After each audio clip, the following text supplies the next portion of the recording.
out of here. I paid like $1,000 for this ring, and you only talking about $100. Get the hell out of here, $100. Can we hurry up? Yeah, please. No. I was the one that came in here, tried to spend my money, is what I did. You want to see crazy? I'll show you crazy.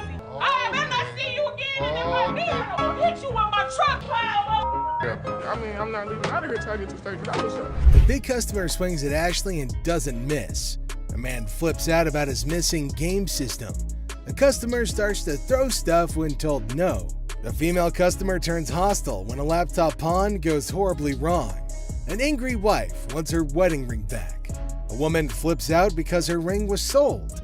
A customer tries to eat her cake and have it too. Some customers are just out there. So today, we're gonna look at some of the crudest customers ever to come to the store. Hey, don't walk past me no more. I've been standing here forever trying to get somebody to help me. Why don't you come? Hey, I know you hear me. No.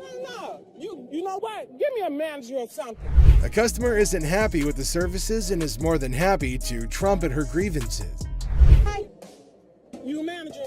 Hi, I'm Ashley. You need some better help up in here. I've been standing here going on almost 2 hours. And here it is, ain't no point You're like to it. screaming really loud. So let me see your receipt. Here's my receipt. Look. Because Excuse me, nothing. you need to leave. You need to walk your back out the door. No. The lady gets her wish for a manager fulfilled. What? You know what? Don't try to walk me out. What? Yeah, I ain't one to look. This lady was a hot ball of a mess. Funky stuff. Dang on place. Just I'm the good witch. Y'all about to see the bad witch. This is against not only store policy, but also the law, and Ashley sends the woman home the same way she came in, angry. I want my I paid for my to get back. Not nobody else. I don't want nobody. I want my The problem is we still haven't found it. Let me be honest with you. We don't have it in the store right now. How is it not in the store? I don't have the faintest idea. Apparently he's not very happy with the gaming. Give me my money back. So let's come over here. Let's write him up. Come right over here and we'll take care of you. The customer has had his item in pawn, but it's gone when he tries redeeming it. For the community. You ain't even trying to. The worst thing. What does the community have to do with you? Because I did something for you. Stop yelling at me. Get your hands off. Get your hands off. Get my. Don't be stupid. So what does that mean? It means what I said. You a man, I'm a man. Don't be You a man, you don't be stupid. I don't give a. No, he's just being an ass about it. Him. You. When Les intervenes, things seem to settle down, but the customer gets way too comfortable. Now, sir, calm down.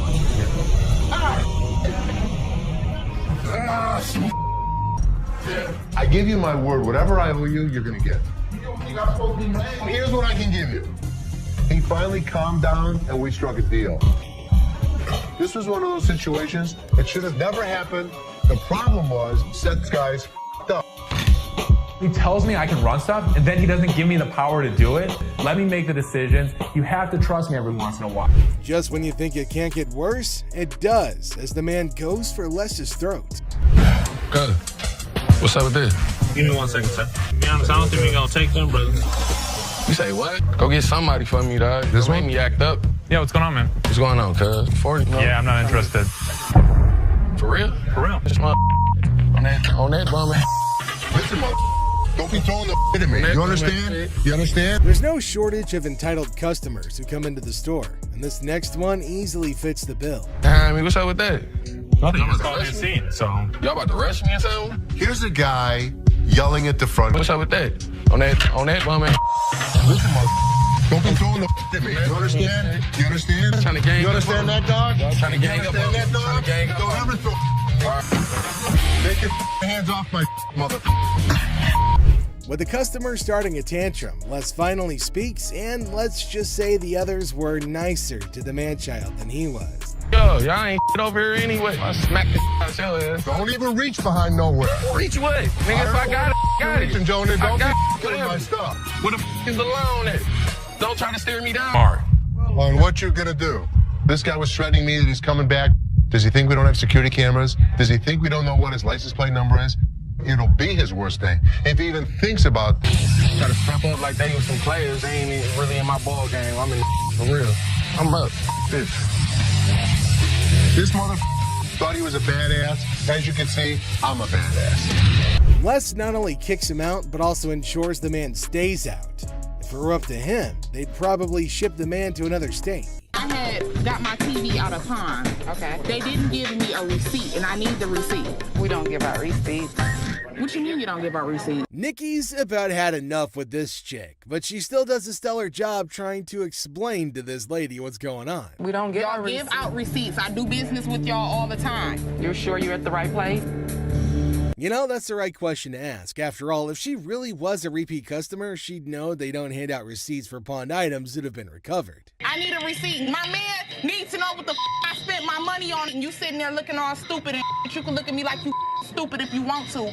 I want my mother receipt. Psycho chick here clearly didn't like the answer that she got, so she immediately tried to cuss Nikki out. Shot, beat your mother ass. You look nice today. Bitch, your mama look nice. Can you give me my receipt, please? I like that color on you. Bitch. Nikki managed to handle her pretty well, but her refusal to acknowledge her clearly wrong attitude only pissed the customer off even more. I think Nikki should have resorted to my all-time favorite method of customer service. Brick. Can I get my receipt? My man wants to know what the I've been doing with my money. Can I get I don't know what the you've been doing with your money. How the hell I got it look in the computer. A manager she asked for, a manager she got. However, she's going to be really disappointed since she's done the worst she could possibly do by threatening Les. Okay, it's time for your ass to get out of here. Get your hands on me. You better get your hands off me. You better get your bitch. Oh, no, the Hopefully that overdramatic fall is going to make her rethink things on the way out. Don't let the door hit you where the good Lord split you, psycho lady. Raising your voice does not get you better service. The only thing it does is get your ass thrown out of here. Y'all don't know who the my people been. Jolly Green Giant looking mother. Here's another time Nikki had to deal with another crazy customer who came in to make some very unreasonable demands. My what? ID or your ticket. I don't have no ticket or no ID. My stuff was stolen and pawned. So what's the point of getting her name when she wasn't the one who pawned the item in the first place? It just makes no sense. We need him or the tickets. Or what you need him for? He ain't even nowhere around. Is it his name? Lucy, I'm gonna call you back. If her grown boyfriend doesn't know his way around, how did he make his way to the store then? And if she really was in the right mental space, she should have known that she could just, bring him along. Well, you have to make a police report. I need my stuff, a police report. Do it like I called the police? Since she clearly said it was stolen, a police report would have been the next best thing to do, apart from getting the thieves to come get it for her instead of going on a crazy rant. But if it was rational, we wouldn't be covering it. So did you make a police report? Can't do it back here? I'm not the police. Look, I just want my... Ashley's not one to back down from the challenge, so when this lady threatened to get violent with her, she immediately stepped up to that challenge. # popcorn. I'm leaving out of here. I get my out. Now. I'm not leaving out here till I get my... The door's right there.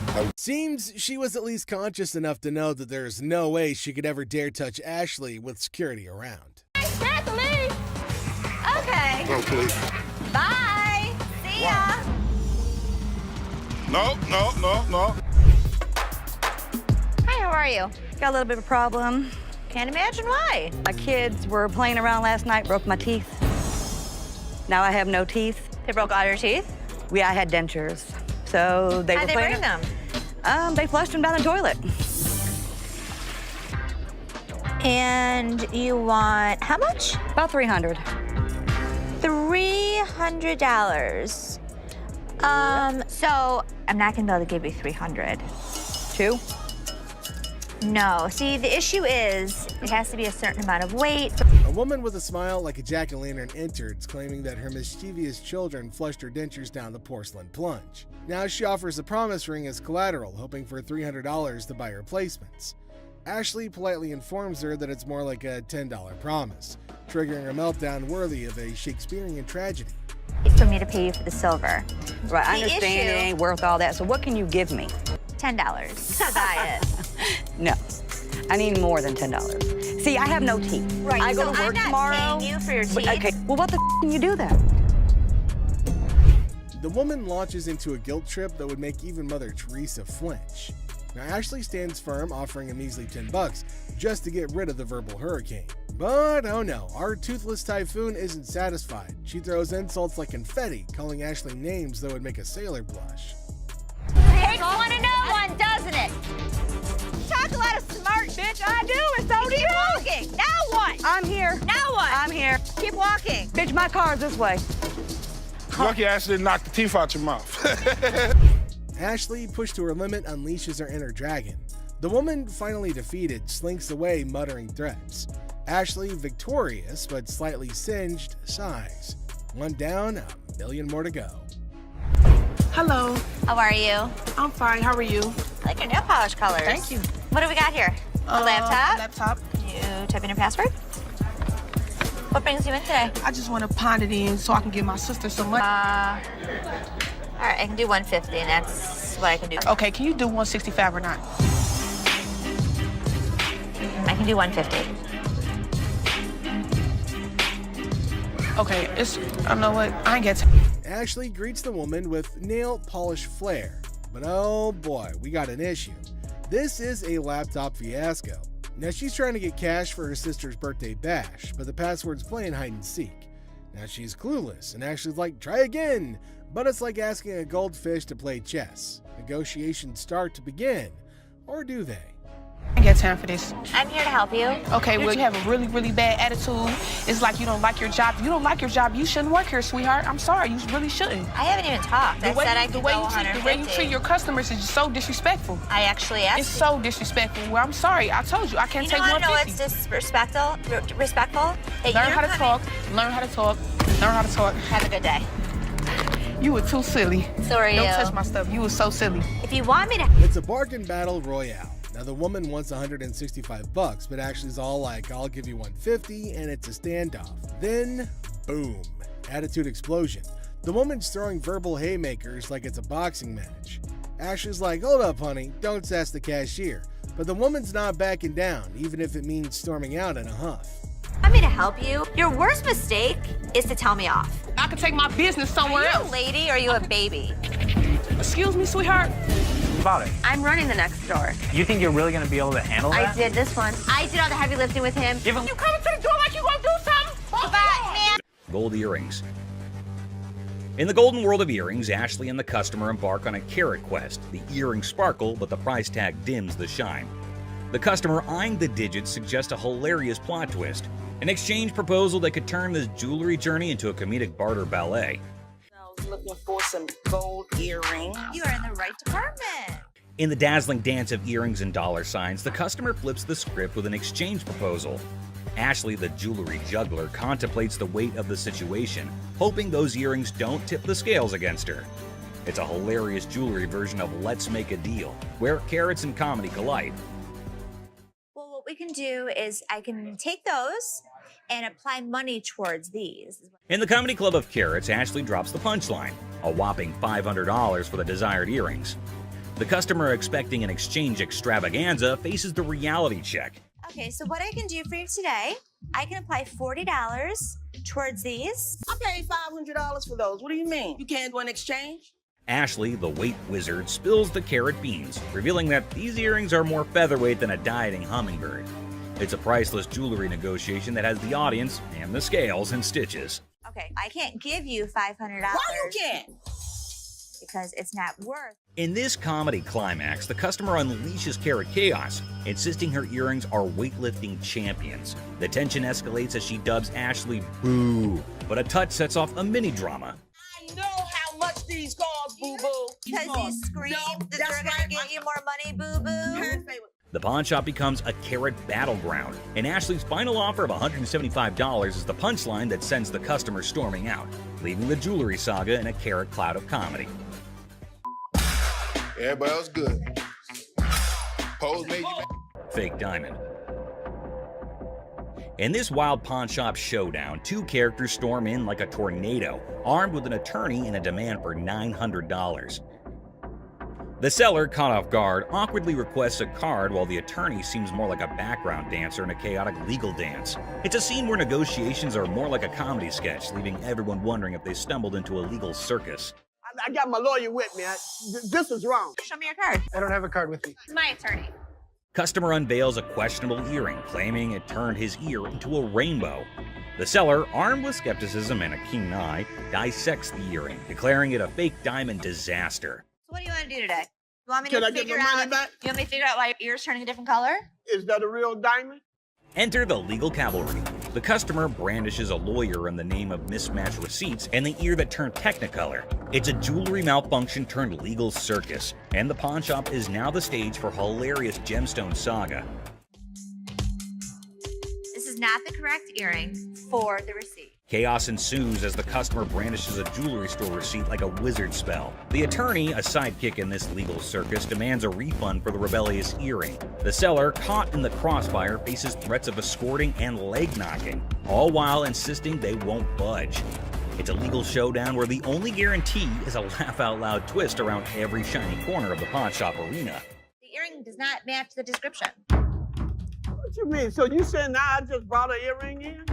The customer, armed with a kaleidoscope ear and a refund demand, insists the seller turn around and walk that butt out the door. The seller, invoking a hint of pawn shop diplomacy, proposes a negotiation dance, but warns, keep your butt back there. Cue the dramatic soundtrack, man, it's a comedy in motion. An evil woman anthem echoing through the pawn shop arena. Get out. Yeah, you know, took my money, just sold me a bold earring. First up are these customers who found a piano in the store that caught their eye. They got a bit too invested in it and caused quite a ruckus. Ah, they got it, my baby. It's still here. You can get on that thing. What's up, everybody? Moochie the Great. With how confident he was acting when he tried to play, you'd think he was a hidden master trying to give the greatest performance ever. Let me see if I can raise the money right quick. You're kidding, right? Sound like it's out of key. Sound good? It's off key, man. We are. Moochie the Great in this thing. Everybody pay attention. Before they could even progress well into their surely disappointing recital, Byron pegged them as the troublemakers they are and tried to toss them out. Piano ain't work. Now, how you gonna smash my fingers? Watch your fingers. Have a good day. Bro, told let's go. Have a nice day. Man, come on, bro. Get up. A man walked up to Ashley, hoping to get his hands on a job application form, which is a must-do for parties interested in getting a job at the store. Hi.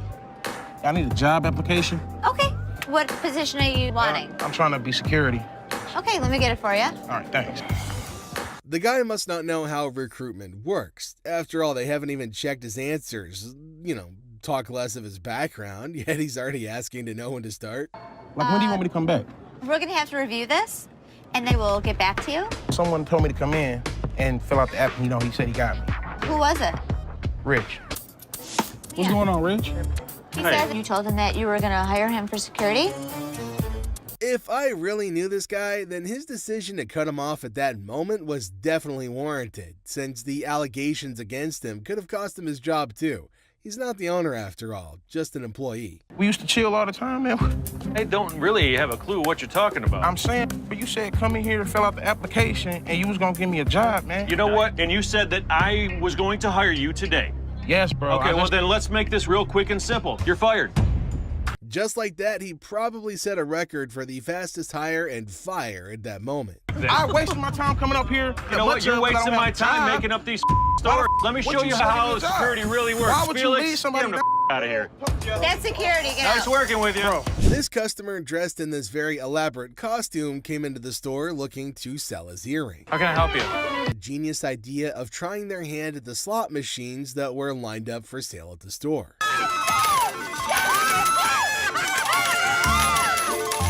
The earth is shaking. Oh my God! Oh my God! The ground is moving like... Seeing how happy they were at getting a win that isn't real, Seth had no other option than to come over to bust their bubble. I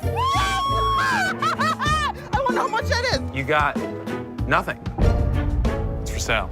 This is a toy. That's a No. toy. It's a toy. This is here for the customers to use. Well, you tell me where it says in English anything that you want, anything. It's just funny how they came to a pawn store to gamble. A pawn store of all places. That's the furthest thing you can get from a casino. I want to talk to the manager. You are. You're the manager? I'm the manager. Oh, nice. I'm not going to just say we're not going to get anything. You're not going to get anything.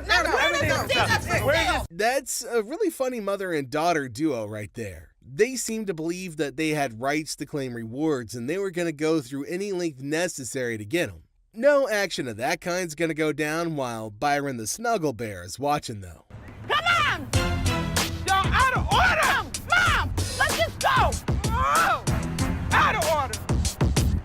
Early in the morning, Les was absolutely dumbfounded when he saw a customer casually picking up a couple of items off the shelf without a care in the world. First thing in the morning, I see a guy walking around the store pulling off my shelves. Where'd you get the vacuum? Got it from my mom's basement. Where did you really get it? My mom's basement. He's definitely another crazy customer looking to start something. He wasn't even subtle with the whole operation at all. I'm sorry, what'd you call me? A fool. You think I'm that stupid that I didn't see you pull the off the floor? It's time to go. No, man. Get out of my store. You understand what I just said? He's already embarrassed himself with the whole yelling, but with what Byron was set to do next, things got even more embarrassing for the guy. Do it. Keep walking, buddy. Ma'am. I just bought this TV. It's broke. No, I don't. When did you buy it? I bought it yesterday. Yes, I did. I need you to give me my money back. I don't know if you bought it from us. But you owe me for my DVD. Where's your receipt? I don't. Do I need to get louder? No. Why not? This woman starts trouble when Seth refuses to change her TV. Excuse me. Who do you think you are? I don't need your help on this one. Thank you. Mom. Excuse me. Hey, it's me. Excuse me. Excuse me. What you do that for? Unreal. Anger management. She doesn't last long in the pawn shop, and she even broke the TV more for some random reason. Look at a watch. Absolutely. Is that a ladybug? It is. Yeah, that looks kind of nice. Full cut stones. Give me a second. Okay. Mother pearl dial, like I said. Man, same old, same old. What's going on? Excuse me? Don't you get paid by the hour? Trying to rush people? I'm not trying to rush you. You are trying to rush me. Get the watch back out. Don't try to play me. Seth and this customer can't seem to get anywhere in this transaction because she's texting. No, I'm not You laughing. laughing? You laughing? What's funny? Are you mental? Menthol? Mental. Oh. Do you see this phone? Do you see me texting? I can slow down. Yeah, please slow down. I am checking at me like I'm crazy. That is crazy to you? I ain't crazy. Yeah. I'm a VIP. You better recognize. Have a good day, man. Ooh, you have a good. Byron, Who owns time this for her to place? go. I'm trying to buy a watch. Don't be pushing me up in a flop. Please. Pay attention. Because I ain't got time for you. You know what? She got outside like a damn transformer. Wing flew off. She saw the Iron King, Starter King. It was terrible. Don't feel about the wing. Have a good day. Leave me alone. The woman gets worked up about her texting. This leaves Seth no choice but to send the woman off the premises. All right, gonna redeem this. Okay, actually, this was pulled. Pardon me? It was due on the 2nd. No, I'm here to pay it right now. I know, your loan is only for 90 days. So What are you talking about? If it's out there, then we can work from there. Look, seriously, come on, why don't you just give me the TV back so I can Yeah. leave, all right? Yeah, I'm getting a little aggravated. I'm sorry you're getting. I'm ready to, it's You're just, ready to what? Just get pissed off. All right, I'm not. Seriously, no. Seriously. Yeah, seriously, I want to just get it over with. What are we gonna get over with? I want to get my TV. What you can do is you can go buy a TV. You know what? I'm getting. You sound just like him. I'll put a big ass flyer in the street. I'll make up signs. Well, American jewelry alone sucks. Looking like Nick Nolte after hanging out with Charlie Sheen for 3 nights. I don't swear, man. The guy wants his TV back, but he's past due.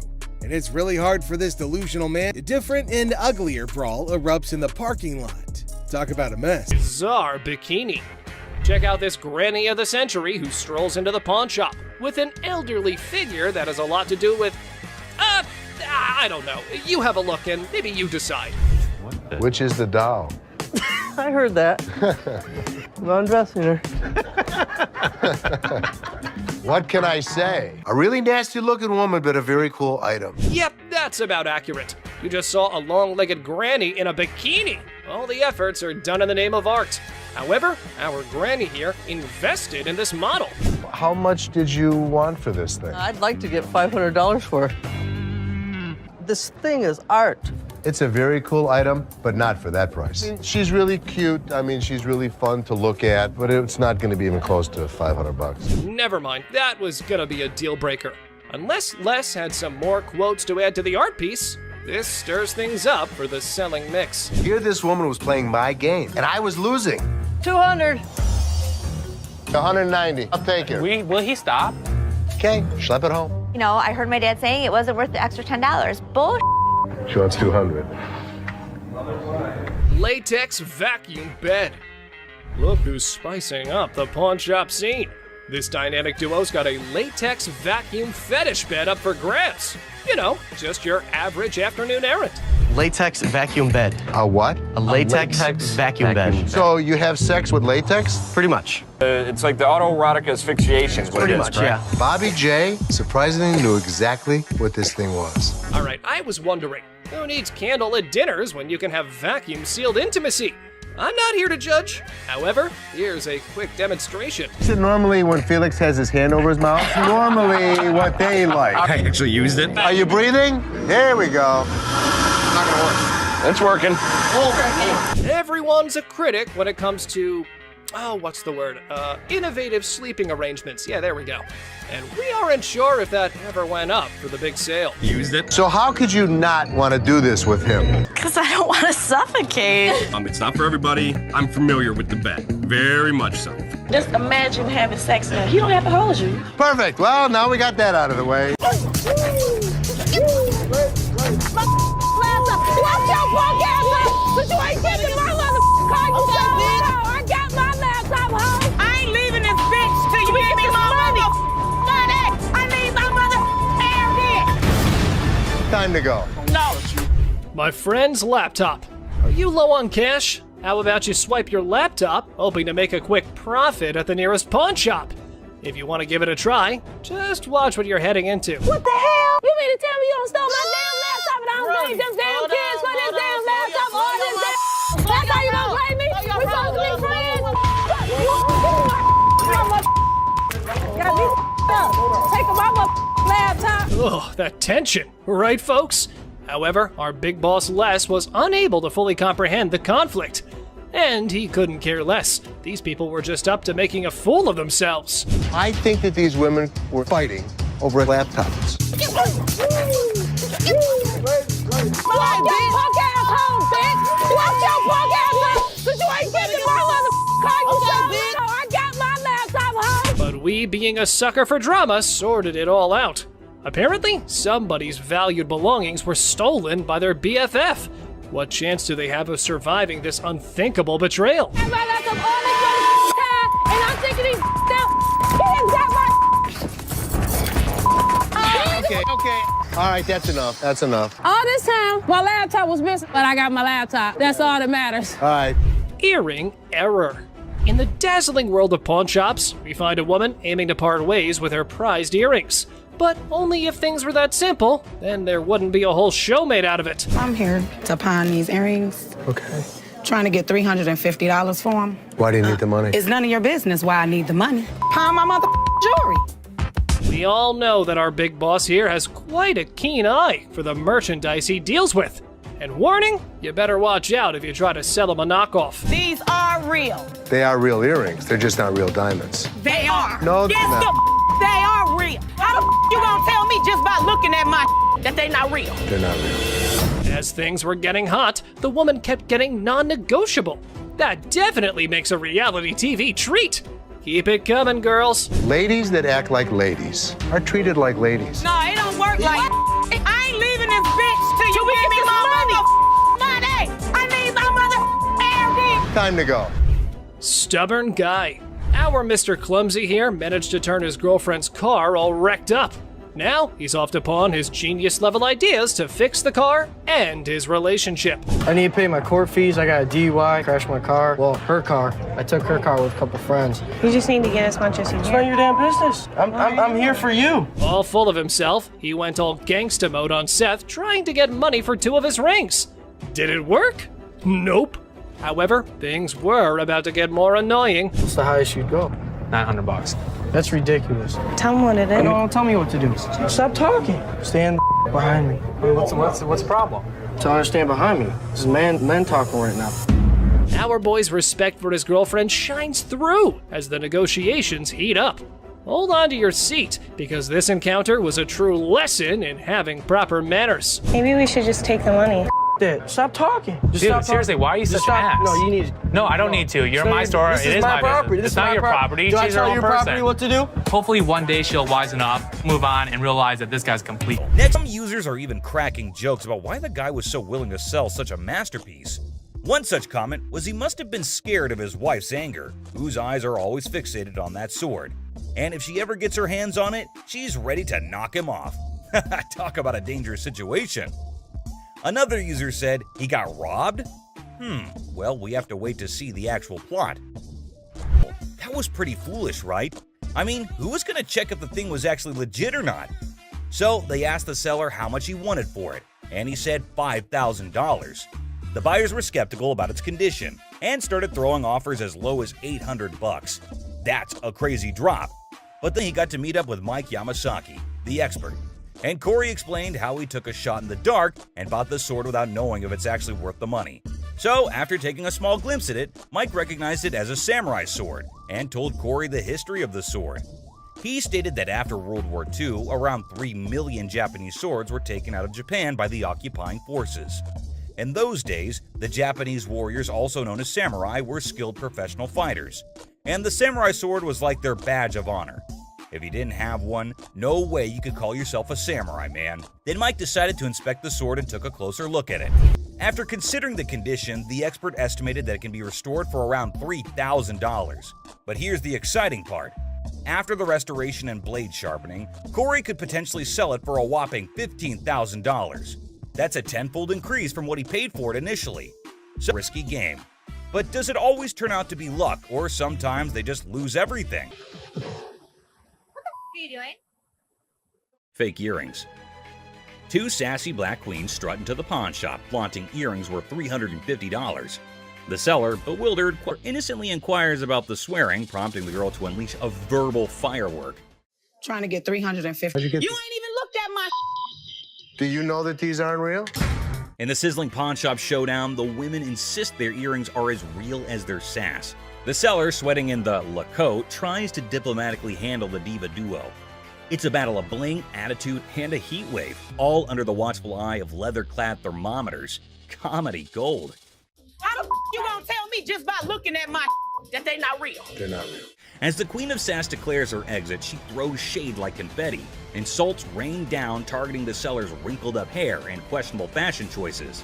With a parting shot about a jury and long bow ass, she exits, leaving the pawn shop in stitches and the seller questioning his life choices. I ain't leaving this till you give me my money. I need my mother. Coloring book. Ashley enters confidently, challenging authority. Seth tries to manage the chaos. Tension rises as they clash, leaving everyone puzzled. Don't come in here thinking that you know everything in Earth. Like, I didn't know you anything. should go off and like run back to Hawaii where you bought that shirt. Unearthed Gems, a JFK coloring book from '62, and a Frank Zappa one from '82. Mom's surprise drawer is found. Now, the shop's in for a laugh, unraveling the tale behind these quirky relics. Hello. Hello. I have a John F. Kennedy coloring book from 1962 and a Laugh out loud scene as the seller confesses to buying a Frank Zappa coloring book at 25, never cracking it open. Now, with 3 daughters in college, it's a hilarious quest for cash.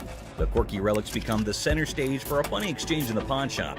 So why do you want to get rid of it since you loved him so much? well, I have 3 daughters in college and I need money.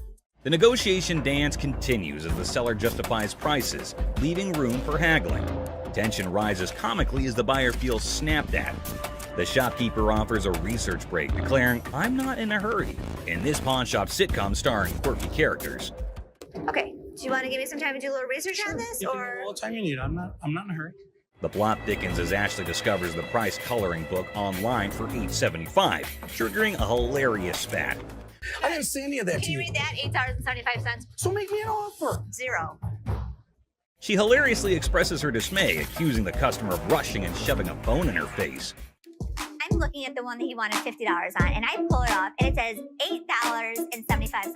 The bickering ensues, with both claiming they're not married, adding an amusing layer to the pawn shop sitcom. I have to take him out this guy. That's how much he pissed me off. In the ongoing pawn shop drama, Ashley delivers a sassy retort to the customer, suggesting he adds value nowhere and jokes about returning to Hawaii. The banter continues as another worker calls out Ashley for being rude. I think you're disgusting and rude. I didn't say any of that Can you read that? $8.75. Leading to a comical exchange where Ashley dismisses them to focus on yourself.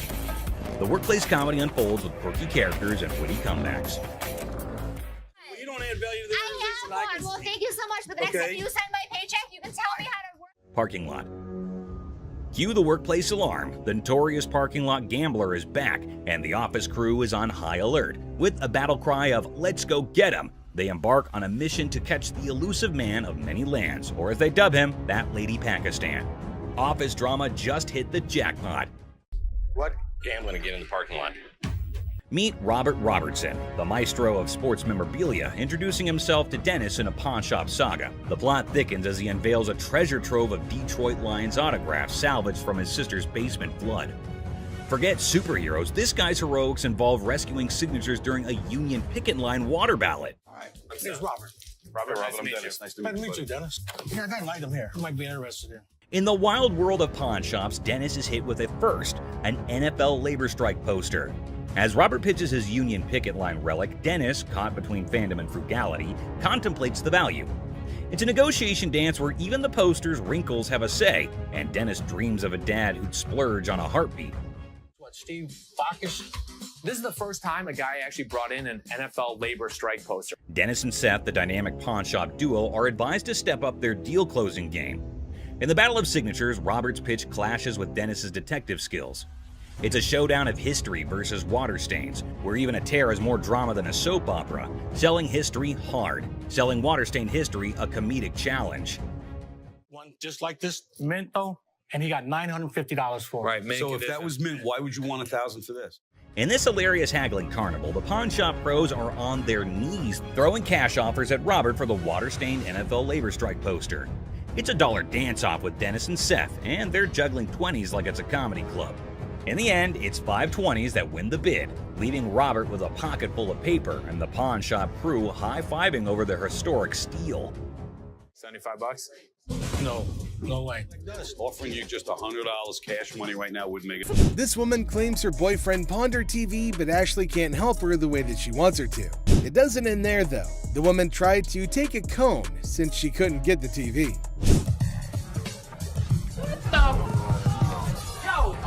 Yo, what the fuck like this when I brought my boy in here? What's up with all these little scratches and boy? Can you please get some Windex? You go get me some other Windex and some tissue and let's do right. And wipe my laptop down. You better give me that Windex. They not doing that. Yeah, I couldn't believe she was going off because her laptop had a couple of spots on it. She probably missed her breakfast. Oh, man, stop, man. Don't come in here like that, dog. You looking all retarded and stupid on the You ain't gonna walk up on me. Get out of the way. You want Delusional customer rains insults on Joe when he can't help her clean her laptop. you crazy.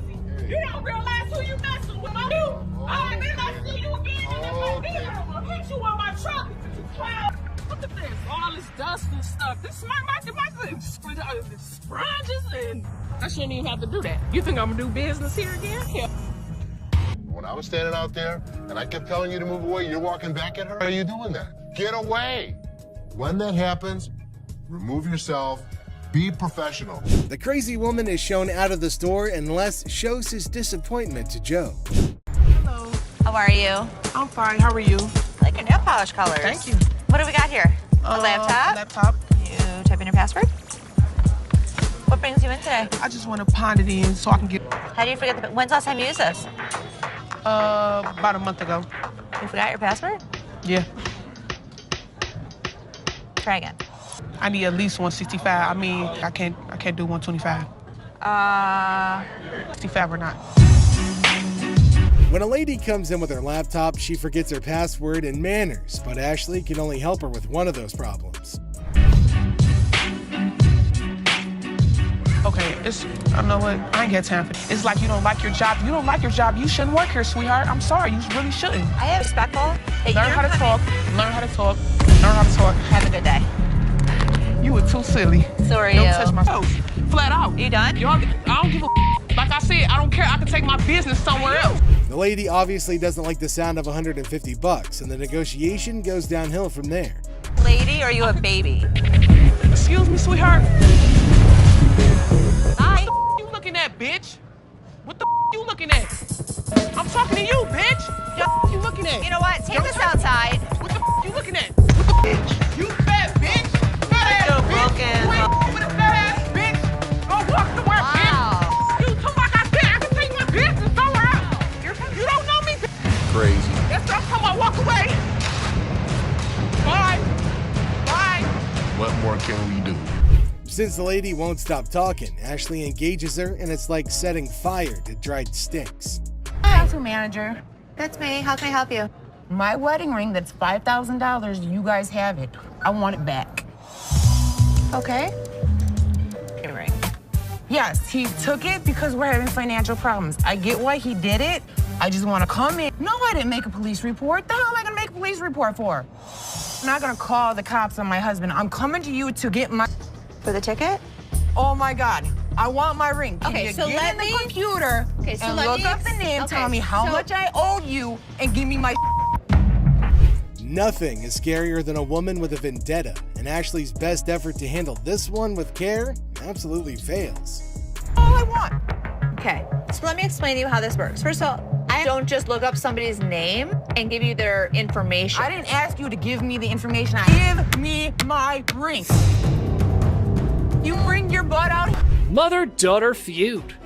Well, ladies and gentlemen, hold on to your liquor bottles for a heartwarming episode of Mother-Daughter Treasure Hunters. They had gathered some priceless junk to fund their world tour. So what you got? I got some really expensive stuff. Show me. Some old liquor bottles, some old albums, stamp book. Don't you think he worth something? No. You got a whole lot of nothing going on over there. But wait, Les examines their items and deadpans. Sorry, ladies, it's all junk, no worth. The things took a swift left from there, guys. Told you it wasn't worth nothing. You need to watch your trap because this worth everything to me. It don't matter. They don't want it. This is not junk, okay? So don't you comment on. I told you. So you better not don't. to come here. You better don't go there. Gas. You better don't. You better don't. It's like watching a comedy where emotions run high over little treasures. They both argue fiercely about sentimental items. Talk about teaching your kids some manners. I will kick your ass. I'm your mama. You better don't. How the heck you better don't. No, you get the off my. I thought it was kind of funny watching the mother and daughter argue with each other. Okay. All right, that's enough. That's enough. Body slam. Our guy claims his grandma's ring is a lost treasure. Well, that part's for Ashley to decide whether it's real or something that came out of a cereal box. How much are you looking for? Is this enough to pay rent? How much is your rent? $300. Okay. Do you have anything else? Because this unfortunately is not real. What you mean it's not real? It's not real gold. Basically, y'all sit up here and waste my time talking to you. You don't waste your time. Oh dear, Mr. Sad Story. You've really painted yourself into a corner now. It was almost as if he was starring in his own drama series. I'm like, just give me my ring. I need to speak with somebody else because you irritate me flat out. I'm trying to help you solve your issue. What you mean? What you I'm mean? trying to help you solve your issue. Lower your voice. This guy's acting really erratic, and it's making me really nervous. Hold on tight, because here come the Powerpuff Boys to rescue our protagonist from his own soap opera. What a gimmick. A day he's gonna remember for a while. Don't put your hand in. No, she ain't by herself, man. She ain't by herself, my man. Bitch, I'll be back, bitch. You're talking that now, get the hell out of here. He was lucky I have other things on my mind, or I would have beat him to a pulp. PlayStation. In a stunning twist, our lovable, larger-than-life customer walks into the pawn shop dreaming of snagging a PS3. Let's hope the controller can keep up with his enthusiasm. How much are your PlayStation 3s? How much you want to spend? Got $70. Can't let it go for 70, my man, unfortunately. I've seen them for $70 to $80 at other pawn shops. Does it come with a warranty? It comes with an as-is warranty, unless you'd like to purchase an additional warranty, which I'd like to help you with. This is bull. Our six-pack gamer needs some physical exercise rather than video games. Mirror, mirror on the wall, who needs a jog more than them all? I need a PlayStation 3 for $70. I sell them for $100. That is ridiculous. All I got is 70. I want somebody else to talk to around here. Well, there's only gonna be one other person you're about to talk to, and if you keep your voice raised like that, we'll be more than happy to speak with you. And here's where you might consider scheduling that eye wash. Oh boy, up next could rival a comedy sketch, complete with unexpected twists and turns. Get out of here. I'll take a ride, big boy. Big boy. Ride, big boy. Here we go, big boy. Here we go. Have a good day. What's all that about? What you want to do? I come down this my level, beat your ass down here. What? Think you all that, bitch? Do it right. Ashley fires. So, guess what? There was a worker at the pawn shop who some folks thought might be stealing stuff. Ashley got wind of it and had a little investigation on her hands. You said you wanted to know if Tressa asked me to put anything else on the internet? Yeah? Well, she did. She did? Another watch. Are you kidding? Nope. I'll take care of it. Don't even put it on the internet. Okay. I have to check with Brian first to see if Tressa got permission to pull the watch from the display case. Right when Ashley was busy being a detective, the sneaky thief decided to drop in. What wonderful timing! Well, since you're here, time to do some explanation. I didn't ask him to put it online yet. I didn't ask him. So he wouldn't just offer it? Right. You said to come to one of you guys. Well, before I would have bought it, I would have came to you But guys. you already asked him to put it on the internet. No, I said, was it a possibility? I pulled it out. Okay, you went around the bush and kind of asked him. No, I'm still not 100% sure if I wanted to buy it. Alrighty then. You're going home because you were not hired to make CEO-level decisions. But wait, there has to be more about this situation. You're fired. Fine. That's fine. I said I wasn't even sure if I was going to. It's fine. I literally told everyone that you weren't as big of a bitch. I was wrong. Excuse me? Get the out of here. Get out of here. Let's fight. How much can you give me, man? 20 bucks? $20? What the hell you mean? I'm more or less helping you than anything. Man, I'm gonna need more than $20 for this, man. Of course. They're giving you exactly what it's worth, aren't they? So just take the money and run. But anyway, here is how our man decides to handle the situation. Hey, come on.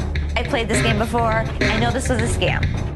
You broke my trust, and because of that, Justin, you're fired. Replica. Oh boy. Get your wrists ready for this one. A man walks in with the Audemars Piguet watch, and Les was in all mood to get his hands on it. How about 6? 4,000. No, I don't think I can go that low. You want to meet in the middle? I'll go 4,500. No, I need to get the 5 out of it. Sorry. All right. Appreciate your time. 4,600. However, our pawn king did pull out these big bucks. But he was sure. Duh, he was. But hey, just wait, because Seth might have a different opinion. So let me check it out real quick. Oh. It's coming up counterfeit. Oh, bull. Oh, yeah? Look at it right here. It says, do not purchase. It's a known counterfeit.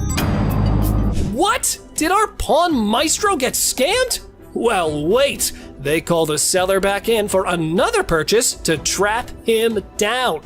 Let's see how that goes. You mother coming into my store selling a that's not real. Here's the way it works.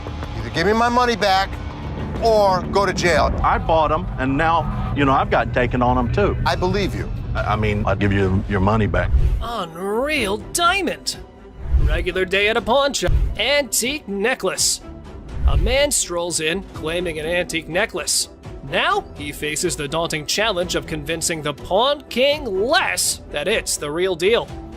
Good luck, buddy. It's been passed down from generation to generation to generation. Now it's mine, and I'm trying to put you in the game with this crystal antique rosary. So how much can I get? Well, you can't get anything. It's not diamonds, it's not gold, it's just crystals. Well, I ain't no expert, but definitely, that necklace was nowhere near being called antique.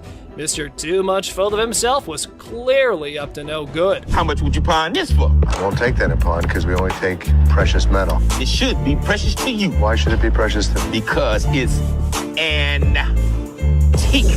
Didn't you hear that part? No, I can't take it. I'm sorry. Well, I think you need to work something out with me, man. This dude just thinks that saying antique will make his necklace any more valuable. What a joke. How about we let the jewel expert take care of this one? No deal. Deal. How much you gonna give me for it? I'm gonna start running away out the door. Hey, hold on, man. Hold on, brother. Hold on, man. Hold on. I can leave on my own. Hey, what are y'all looking at? What you looking at? Good day, sir. Have a good day, my man. Yes, sir. Oh, mother. Oh, man. Who the you calling him? Really? You the ugliest two sisters I've ever seen in my life. Check out the wildest, most intense moments on Hardcore Pawn, where customers and staff bring the heat. And also get ready for some serious craziness at the pawn shop. Just another day at the pawn shop where we've got a mix of decent customers and, well, some pretty pathetic ones. Take this guy, for example. He may seem all laid back, but is he really? What you got here? That's a watch my grandmother gave me. Uh-huh. Wow, this dude received a watch from his grandma, which is pretty sweet, right? But here's the thing. He's convinced it's solid gold and expects a fat stack of cash for it. Well, let's hook him up with the amount he's hoping for. Let's find out. 500. The problem is, the metal on it is just stainless steel. Well, the metal on it is just stainless steel, so that's disappointing. But how will this guy take it? Yeah, you see this discoloration on the side? No. You don't see the rose? Whoa, hold up. This dude just flat out rejected it without even taking a peek. Talk about a major red flag, am I right? Less than explain. In between the links were gold plated. The gold plating had rubbed off. The watch had no value. And then this guy's like, can I get someone else to check it out then? Because Les shut down his hopes of getting any cash. Whoa, okay, Mr. Expert. This dude is seriously not happy about it. Value. It does have value. How about your chain? You want to pawn me your chain? Anyway, being the sweetheart that he is, Les brings in another dude for a second opinion, just to be fair. But what happens next is totally mind-blowing and straight up disrespectful. Brace yourself for this one. It's gonna shock you. Does this bozo know what he's doing? Well, I wouldn't really call him names. Seriously, this dude needs to chill and get a grip. I mean, who does he even think he is? Anyway, from that point on, things started spiraling down, and honestly, it's for all the right reasons. 500. Nothing. Stop being a bitch. Now, Les ain't about to tolerate any disrespect, and nobody should. And this jerk is about to experience a dose of his own medicine. And let me tell you, it's not a pretty sight. Check out what Les has in store for him. Give me my mother. Man, come over here and pick this bitch. Oh man, this dude is about to get serious flipping off, I kid you not. You know what goes down with idiots like him? They're in for a rude awakening. Yo, you, get him here. Let's go, my man.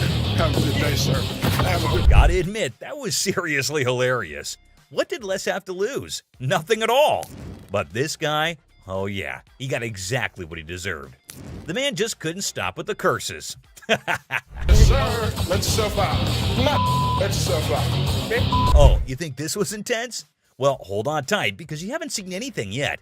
So this dude walks in, right? And he brings in some equipment, no beating around the bush, and straight up expects a cool $100 for it. Can you believe that? Like, I'm trying to get at least 100 for it. $100? Yeah. I won't even be able to tell us. Well, the guy just flat out tells him that there's no way he can cough up $100.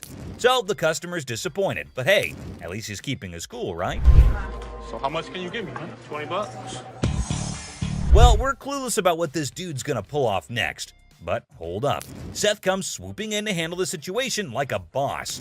Let's see how he tackles it. Sitting on the back? Do you know what it is? It don't matter how many you sitting on in the back. Because then I can't... Well, things are seriously heating up, and it's turning into a real mess.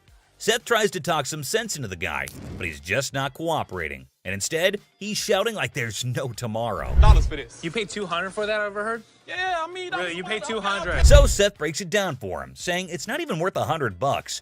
But this dude is now causing a scene, making a big fuss that's grabbing everyone's attention, to be honest. I'm trying to get money for it. I've been waiting in this line for an hour. I need more than This guy seriously needs to calm down. He's dropping way too many curse words, and honestly, it's gonna be his one-way ticket out of the shop. That's when Les steps in to take charge. Let's see how that plays out.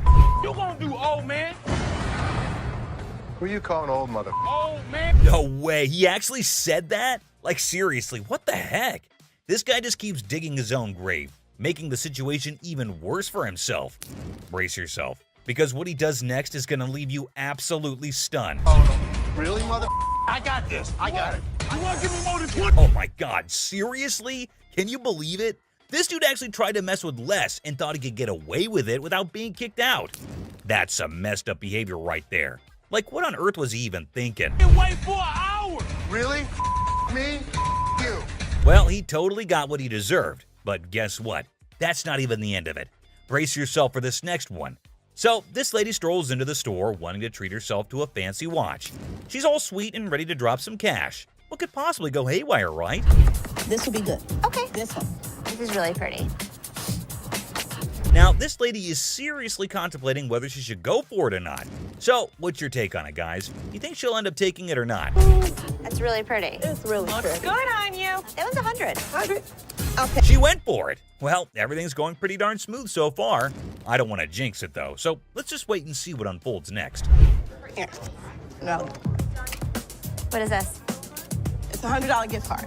A gift card? Hold up. Is that for real? She whips out a gift card with all this confidence, and hey, is that some kind of new payment method now? Ashley looks totally baffled by this turn of events. Not a gift cards. What would you call it? It These says are preferred customer. Right. Man, this lady is already super worked up the moment Ashley spills the beans that it's not a gift card. And she goes on to explain the situation. Talk about major agitation right off the bat. It allows you discounts on the sales floor. You can't swipe this card and apply. This lady is seriously caught off guard and maybe just can't handle the fact that it's not a gift card. And well, she's getting a bit too aggressive, folks. You know, the kind that usually gets shown the door and tossed out of the shop. Turn around and swipe it, okay? There's no swiper on this. So you telling me I'm I losing? gotta say, this lady is giving me some major secondhand embarrassment. I mean, it's crystal clear that the card cannot be swiped. Like, come on, that's basic common sense. But no, this woman just kept on making a complete fool out of herself. I don't understand up in here, okay? Because you I'm she's not gonna about to swipe. lose, Hold on all one right? second. Let me explain this I'm to not her. about Man, the way this woman is yelling, it won't be long before she gets the boot from the pawn shop. This customer is completely unreasonable, dude. But hey, props to Ashley for still trying to explain things calmly and patiently. What, where do you see a swipe thing on this? Do you see a Someone needs to rein in this woman because the way she's throwing a fit over a gift card is seriously ridiculous. I mean, does she not even realize how foolish she looks? Just look at her, still going on and making an absolute spectacle of herself. Somebody want to buy a preferred gift card? There's not $100 on it. There's not. Man, people can really lose it sometimes. It's wild. And last but not least, we get this other dude who goes absolutely bonkers. But here's the kicker. It's not about something he wants to buy or pawn. Now, you might be wondering, what on earth set him off then? Well, keep watching to find out. Hey, how you doing? I'm here to buy an engagement ring. So, No kidding, this guy is actually here to buy an engagement ring. Whoa, that's some exciting news, isn't it? Les coolly presents a selection of engagement rings, and you'd think everything would go smoothly, right? Well, except for the blaring car horns outside, because of course, nothing can be too easy. Oh, damn. So that's the reason for all the honking? There's a massive truck just sitting smack in the middle of the parking lot. Now, take a wild guess. Whose truck do you think that might be? Come on, give it a shot. It's not rocket science. semi-truck. And then it's white gold. That's me. Sir, can you... Ding, ding, ding. It's none other than this guy. So Les politely requests him to move his truck from there. And what do you think his response was? Find your place to park? Oh man, come on now. I'm in a hurry. I can't be moving my truck in this. Yikes, did he seriously say that? I mean, how do some people not have basic common sense? Did he genuinely think he was doing the right thing? Les is clearly not putting up with it, and you could totally see that. You don't have an option. You have to move your truck. I'll be more than happy to show Can you. you believe this guy had the nerve to straight up say no? Well, let me tell you, things are about to take a turn for the worse for him. But just when he thought he couldn't dig himself any deeper, he goes ahead and proves you wrong. Why are you so rude? I'm not moving the damn truck. Byron, take over. Well, obviously he's about to get kicked out, and trust me, you gotta watch this. It's absolutely hilarious. Move the truck. Come on, man. That's wrong, bro. Next time, parking on the freeway. This dude should be totally embarrassed about his behavior. And oh boy, he didn't stop there. He just kept on going. And the last straw was this. Move your truck! Silver Surfer. Oh, guess what? We've got a bona fide comic enthusiast here. Big surprise. Like, who isn't, right? Well, this guy's taking his passion to a whole new level. Feast your eyes on what he brings in. That's the Silver Surfer. Silver Surfer. Life size. Tell me about it. Well, this was a display for the Fantastic Four Rise of the Surfer movie. They made 1,500 of these, and plywood board. It is wrapped in a vac metal plastic wrap. Oh, what a shocker. It's a collector's item. But hold up emotions, people, because it's got a price tag. I'm not sure if the experts are going to agree. Well, online, these things go for $3,000. Actually, Silver Surfer was voted in the top 50 recognizable comic book heroes in America. I mean, I really went $2,000 for it. I am willing to buy this from you for $500. Hey, genius. If you're after that dream price, maybe hit up a comic store. Selling your treasure trove at a pawn shop? Yeah, real brainiac move here, buddy. 900 bucks. That's it. Think I'm gonna have to walk. All right, well, it was a pleasure. We're gonna go surfing on home. See you later. Custom-made electric chair. Folks, take a puff. We've witnessed all sorts of weirdness at the pawn shop, but this fella's cranked it up a notch. Check out his wild sell list. So tell us a little bit about him. We have Halloween retail stores.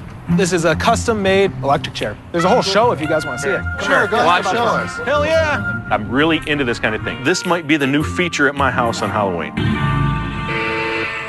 Oh, just what we all need. A bedside toy that screams Halloween 24/7.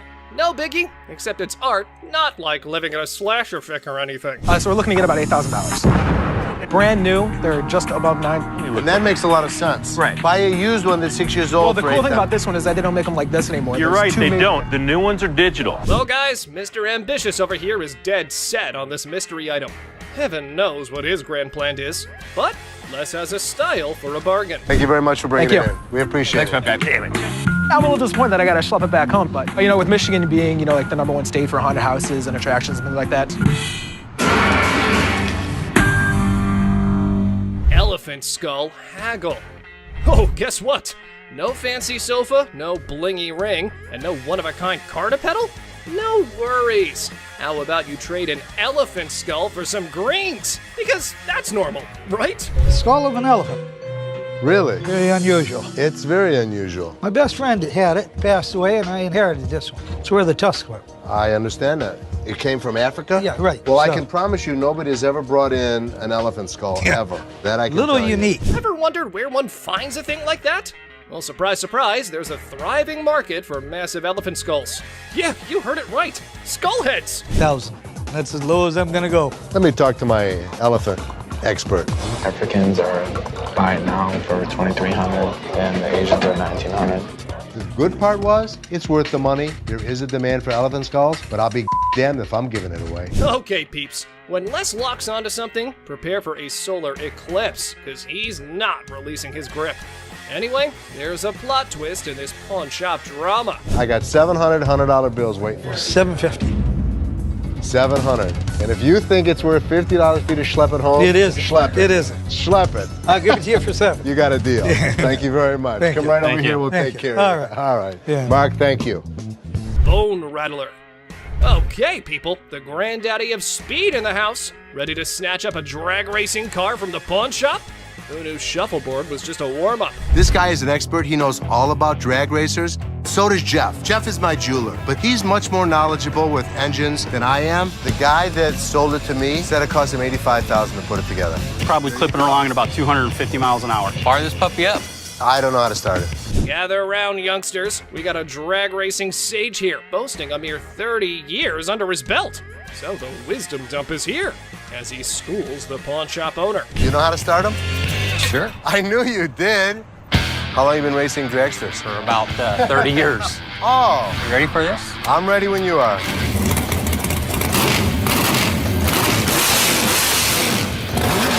All right, right, Mr. Been There, Done That. Let's see if your drag racing tales can seal this deal or take a nosedive. Now, coming straight to the negotiation. 20 grand. 7,500. I don't think so. If you give me the money today, 15,000. I'll throw the skeletons in for free. We have a deal for 15,000? I guess so. Thank you very much. Have a good Enjoy day. your new car. Mechanical Bull. Ah, the good old days of Wild West bull riding and rugged cowboys. Some dude missed the memo that it's not exactly the trendiest scene nowadays. Time to catch up, y'all. Going for a ride in my parking lot, or what are we doing? Let's have a little fun, girl. We're trying to sell our mechanical bull. Why do you have it? A Western-themed restaurant bar before, and that was the theme. We put the bull into the bar. Well, slap on those cowboy hats. We got ourselves a scene here. But seriously, who's taking bets on whether they can wrangle a decent price for that rodeo-style bull riding? Let's say you were to buy these brand new. How much do they cost? They cost around 15 to 20,000. How much do you want? 15,000. So if I was to buy this brand new or buy this used from you, it's the same price. Rental companies rent these out for $750 a day. There's a lot of revenue potential. Ha! Man, sad to see these alpha men taking back their bull home. But folks, hold on to your hats. Maybe Ashley has something else in her mind. 3,000 right now. 45. 31. 39, you pack it up. That's my bottom dollar. 34. I can't do it. Sorry, good luck. Dr. Death's van. Step right up, viewers. You've heard of Dr. Death, but today's highlight is the van that spotlights as the ride for assisted suicides. Because nothing says vacation like a one-way ticket, right? This is a 1968 Volkswagen van owned by Dr. Death, Jack Kevorkian. By Dr. Death. This is the actual van that he did his first and several other assisted suicides in. Jack Kevorkian was an iconic figure in the city of Detroit. We're not aiming for a Valley of Chrome farewell tour this time. Mr. Big Bucks here wants a six-figure sum. Brace yourselves, because Les has his few concerns all queued up. It is a piece of history. I like buying weird. You won't find another one. The problem is, it doesn't make sense to spend six figures on something like this for me. Well, you either love it or hate it. But I love it. This is definitely a piece of Detroit. A van oozing that delightful combo of creepiness and death vibes. So legit. However, why not throw in another expert opinion? Let's see how that went. So 10,000 ain't gonna buy it. No, I'm in the six-figure range. 20 grand? No. 25 grand. 30 grand. 50 grand? 30. One time. 50. 30 cash right now. Bizarre bikini. Check out this granny of the century who strolls into the pawn shop with an elderly figure that has a lot to do with, I don't know. You have a look and maybe you decide. Which is the doll? I heard that. I'm undressing her. What can I say? A really nasty looking woman, but a very cool item. Yep, that's about accurate. You just saw a long-legged granny in a bikini. All the efforts are done in the name of art. However, our granny here invested in this model. How much did you want for this thing? I'd like to get $500 for it. This thing is art. It's a very cool item, but not for that price. She's really cute. I mean, she's really fun to look at, but it's not going to be even close to 500 bucks. Never mind, that was gonna be a deal breaker. Unless Les had some more quotes to add to the art piece, this stirs things up for the selling mix. Here this woman was playing my game, and I was losing. 200. 190. I'll take her. Will he stop? Okay, schlep it home. You know, I heard my dad saying it wasn't worth the extra $10. Bull. She wants 200. Latex vacuum bed. Look who's spicing up the pawn shop scene. This dynamic duo's got a latex vacuum fetish bed up for grabs. You know, just your average afternoon errand. Latex vacuum bed. A what? A latex vacuum bed. So you have sex with latex? Pretty much. It's like the autoerotic asphyxiation is what Pretty it is, much, correct? yeah. Bobby J surprisingly knew exactly what this thing was. All right, I was wondering, who needs candlelit dinners when you can have vacuum-sealed intimacy? I'm not here to judge. However, here's a quick demonstration. Is it normally when Felix has his hand over his mouth? Normally what they like. I actually used it. Are you breathing? Here we go. Not gonna work. It's working. Everyone's a critic when it comes to, what's the word? Innovative sleeping arrangements. Yeah, there we go. And we aren't sure if that ever went up for the big sale. Used it. So how could you not want to do this with him? Because I don't want to suffocate. It's not for everybody. I'm familiar with the bed. Very much so. Just imagine having sex now. He don't have to hold you. Perfect. Well, now we got that out of the way. Just a normal fine day when this guy walks into the pawn shop to sell Les Paul's document collection, including an incredibly unique and world's one-of-a-kind Les Paul SG guitar that belonged to his Aunt Mary. And guess what? She wasn't just some guitar lover or a casual Les Paul fan. So the seller is hoping to get $250,000 for this collection. The big question is it really worth that much? And is it still in good enough condition to fetch a high price? Let's find out. Rick Harrison calls for Drew, the expert from Authentic Autographs Unlimited, who specializes in forensic document examination. He then carefully examines the signature on the guitar and remarks that Les Paul had a unique and straightforward signature style. Interestingly, Drew notes that he never included his last name when signing off. And can you believe it was his first time dropping that much dough on a guitar? Insane, right? But someone in the comments section went all out and said that those papers would fetch a whopping $190,000 if Joe Bonamassa got his hands on them. Another user totally agreed with him and even said that if this guitar showed up in the right magazine, some millionaire rock star would easily drop at least $200,000 for it. But here's the main part. Did the pawn shop actually make any profit? Hell yeah, they did.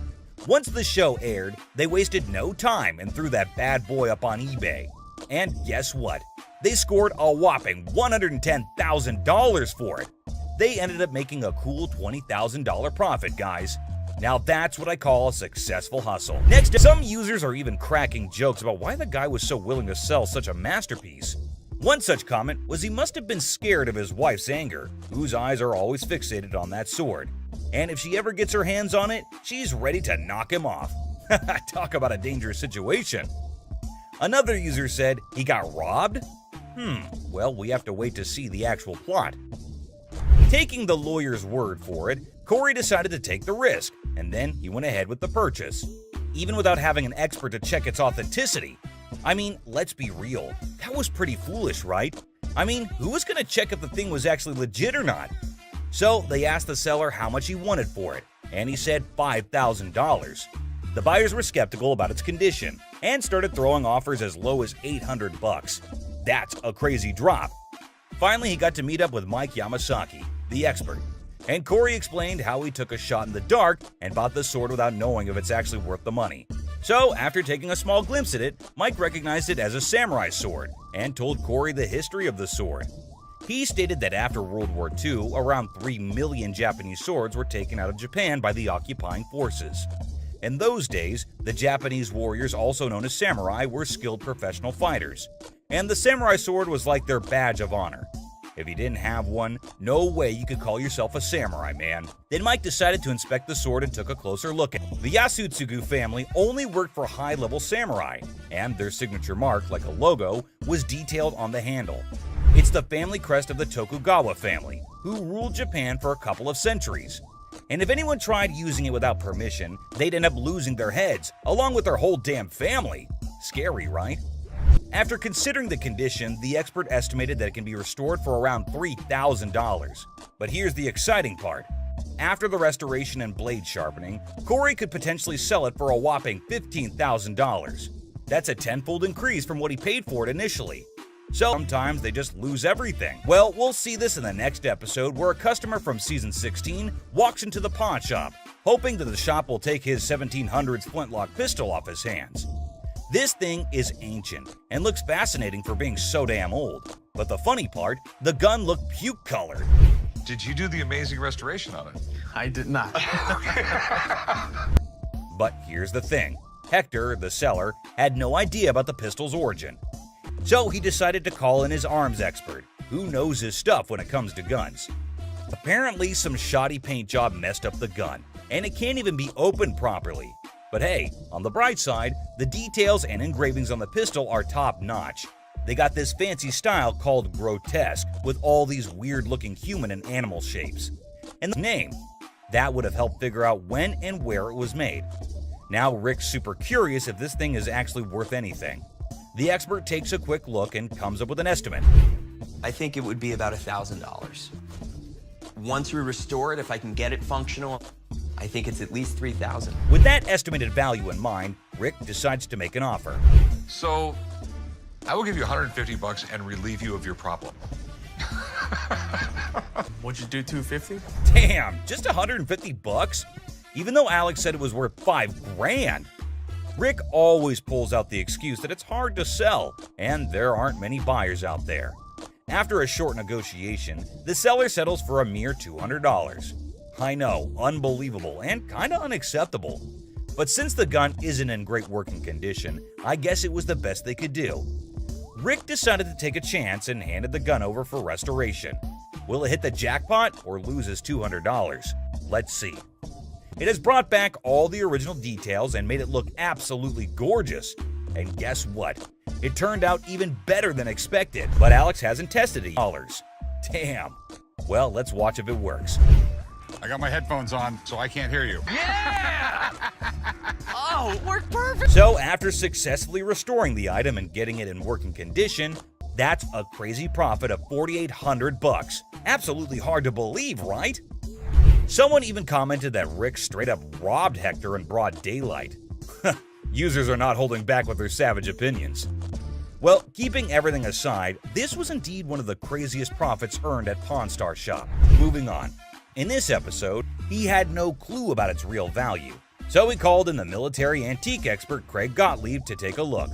And what do you know? It turned out that the metal wasn't even technically Polish. Talk about Rick questioning his own existence, right? First of all, it's not technically Polish. What do you mean, not To clarify things for the confused Rick, the expert spilled the beans. Turns out this metal had a Russian background. Back in 1795, Poland got divided into 3 parts: Prussia, Austria, and Russia. And guess who got the largest slice? Yep, Russia. This particular order was established way back in 1325, and the white eagle is basically Poland's symbol. It's on their national emblem and everything, but they changed things up and stuck the original style of the award on top of the Russian imperial eagle, which has 2 heads. So what we got here is a Russian order, and that's what this medal represents. It's a piece of history that dates back 800 years, conquered, reconquered, and fighting for their freedom throughout their entire history. Users also shared how this whole episode reminded them of the humor that filled those lessons. With the background story out of the way, Rick finally gets down to the burning question. What's the damn thing worth? Because obviously he bought it without knowing its worth. I took a big shot in the dark. How big a shot? Last $6,000 I can sense the tension all over his body. Finally, the expert takes a closer look at the metal and starts talking about how it was probably made in St. Petersburg by a company called the House of Bolin. And guess what? They were like the main competitors to Fabergé. So we're talking about a metal of Fabergé quality here.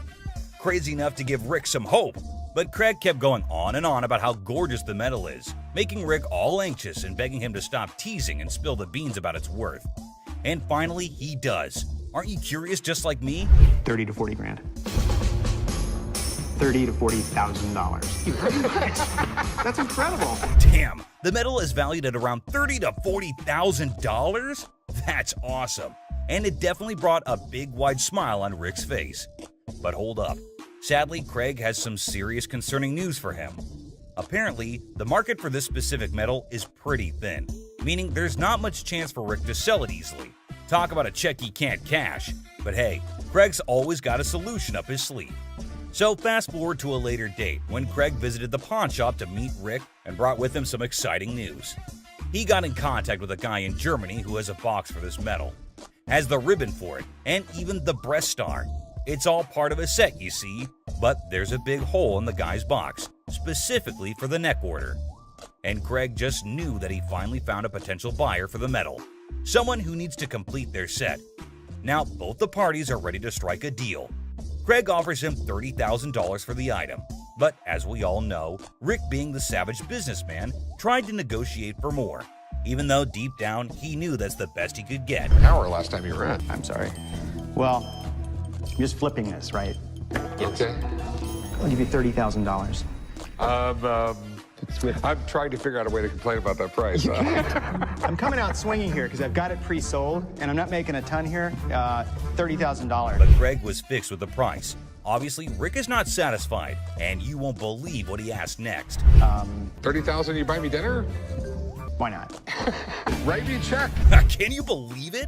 Well, eventually, Rick settles for the $30,000 offer, which is 5 times the amount he paid for it initially. Talk about a great deal. With a free meal thrown in too. Gotta love those perks. One person made a comment praising the honesty of Craig, noting how he offered a price range for the metal that matched its actual value of $30,000 to $40,000, despite knowing that Rick had only paid $6,000 for it. Craig could have easily offered a lower price, like $12,000, and made a huge profit. But instead, he respected Rick and still managed to make some money while being fair. This man named Randy walked into the store with a huge-ass vending machine. He believes that his machine is from the 1940s. Candy? Yes, sir. You know who loves candy, right? This guy. Well, chum, we know your love for candies, but is this deal as sweet as them? This machine sure has Chum's heart, but Randy doesn't even know if it works, and neither does he have the keys to it. Well, let us look into what Chum thinks about it and whether he thinks it would be worth the cost. Just taking a look at it, I mean, it looks pretty rough shape. There is a lot of rust on it. It sure needs a good restoration, but Randy wants $1,000 for it. Man, it already needs so much work to be done. I personally don't think it's worth investing so much, but who am I to suggest? Oh, how the chum had been schooled by experience. A lesson etched deep into the fibers of his being. Scarred by past misjudgments and Rick's scoldings, he now approached each decision with newfound caution. But hold on to your seats, for the words that spilled from the expert's lips were nothing short of astonishing. Get ready to be astonished, for the expert's revelation is nothing short of extraordinary. Whoa. Oh boy. Right? The guts are missing. So what this needs... Man, it is empty inside. All the mechanisms are missing. The expert saved Chum's ass today on this one. The expert adds that in this condition, the machine is max $300. Whoa, that was a low blow for Randy, it seems. He cannot believe the price dropped from $1,000 to just $300. Up and running and painted, obviously. $4,500. $4,500. Okay. Well, this machine is asking too much. Chum noticed it and got the bargain straight from $1,000 to $75, and they just shook hands on $100. But a deal is a deal. Let's see how Chum restored it and made it a good sales machine for his own bars. Whoa! Holy chum bar! Check it out, right? That is freaking awesome. Whoa, the machine is brand new again. No one can even imagine how it was before. And I know you're thinking no one got furious here. But hey, the video doesn't end here. You see, Rick was not so happy about the sweet gift lying in the garage.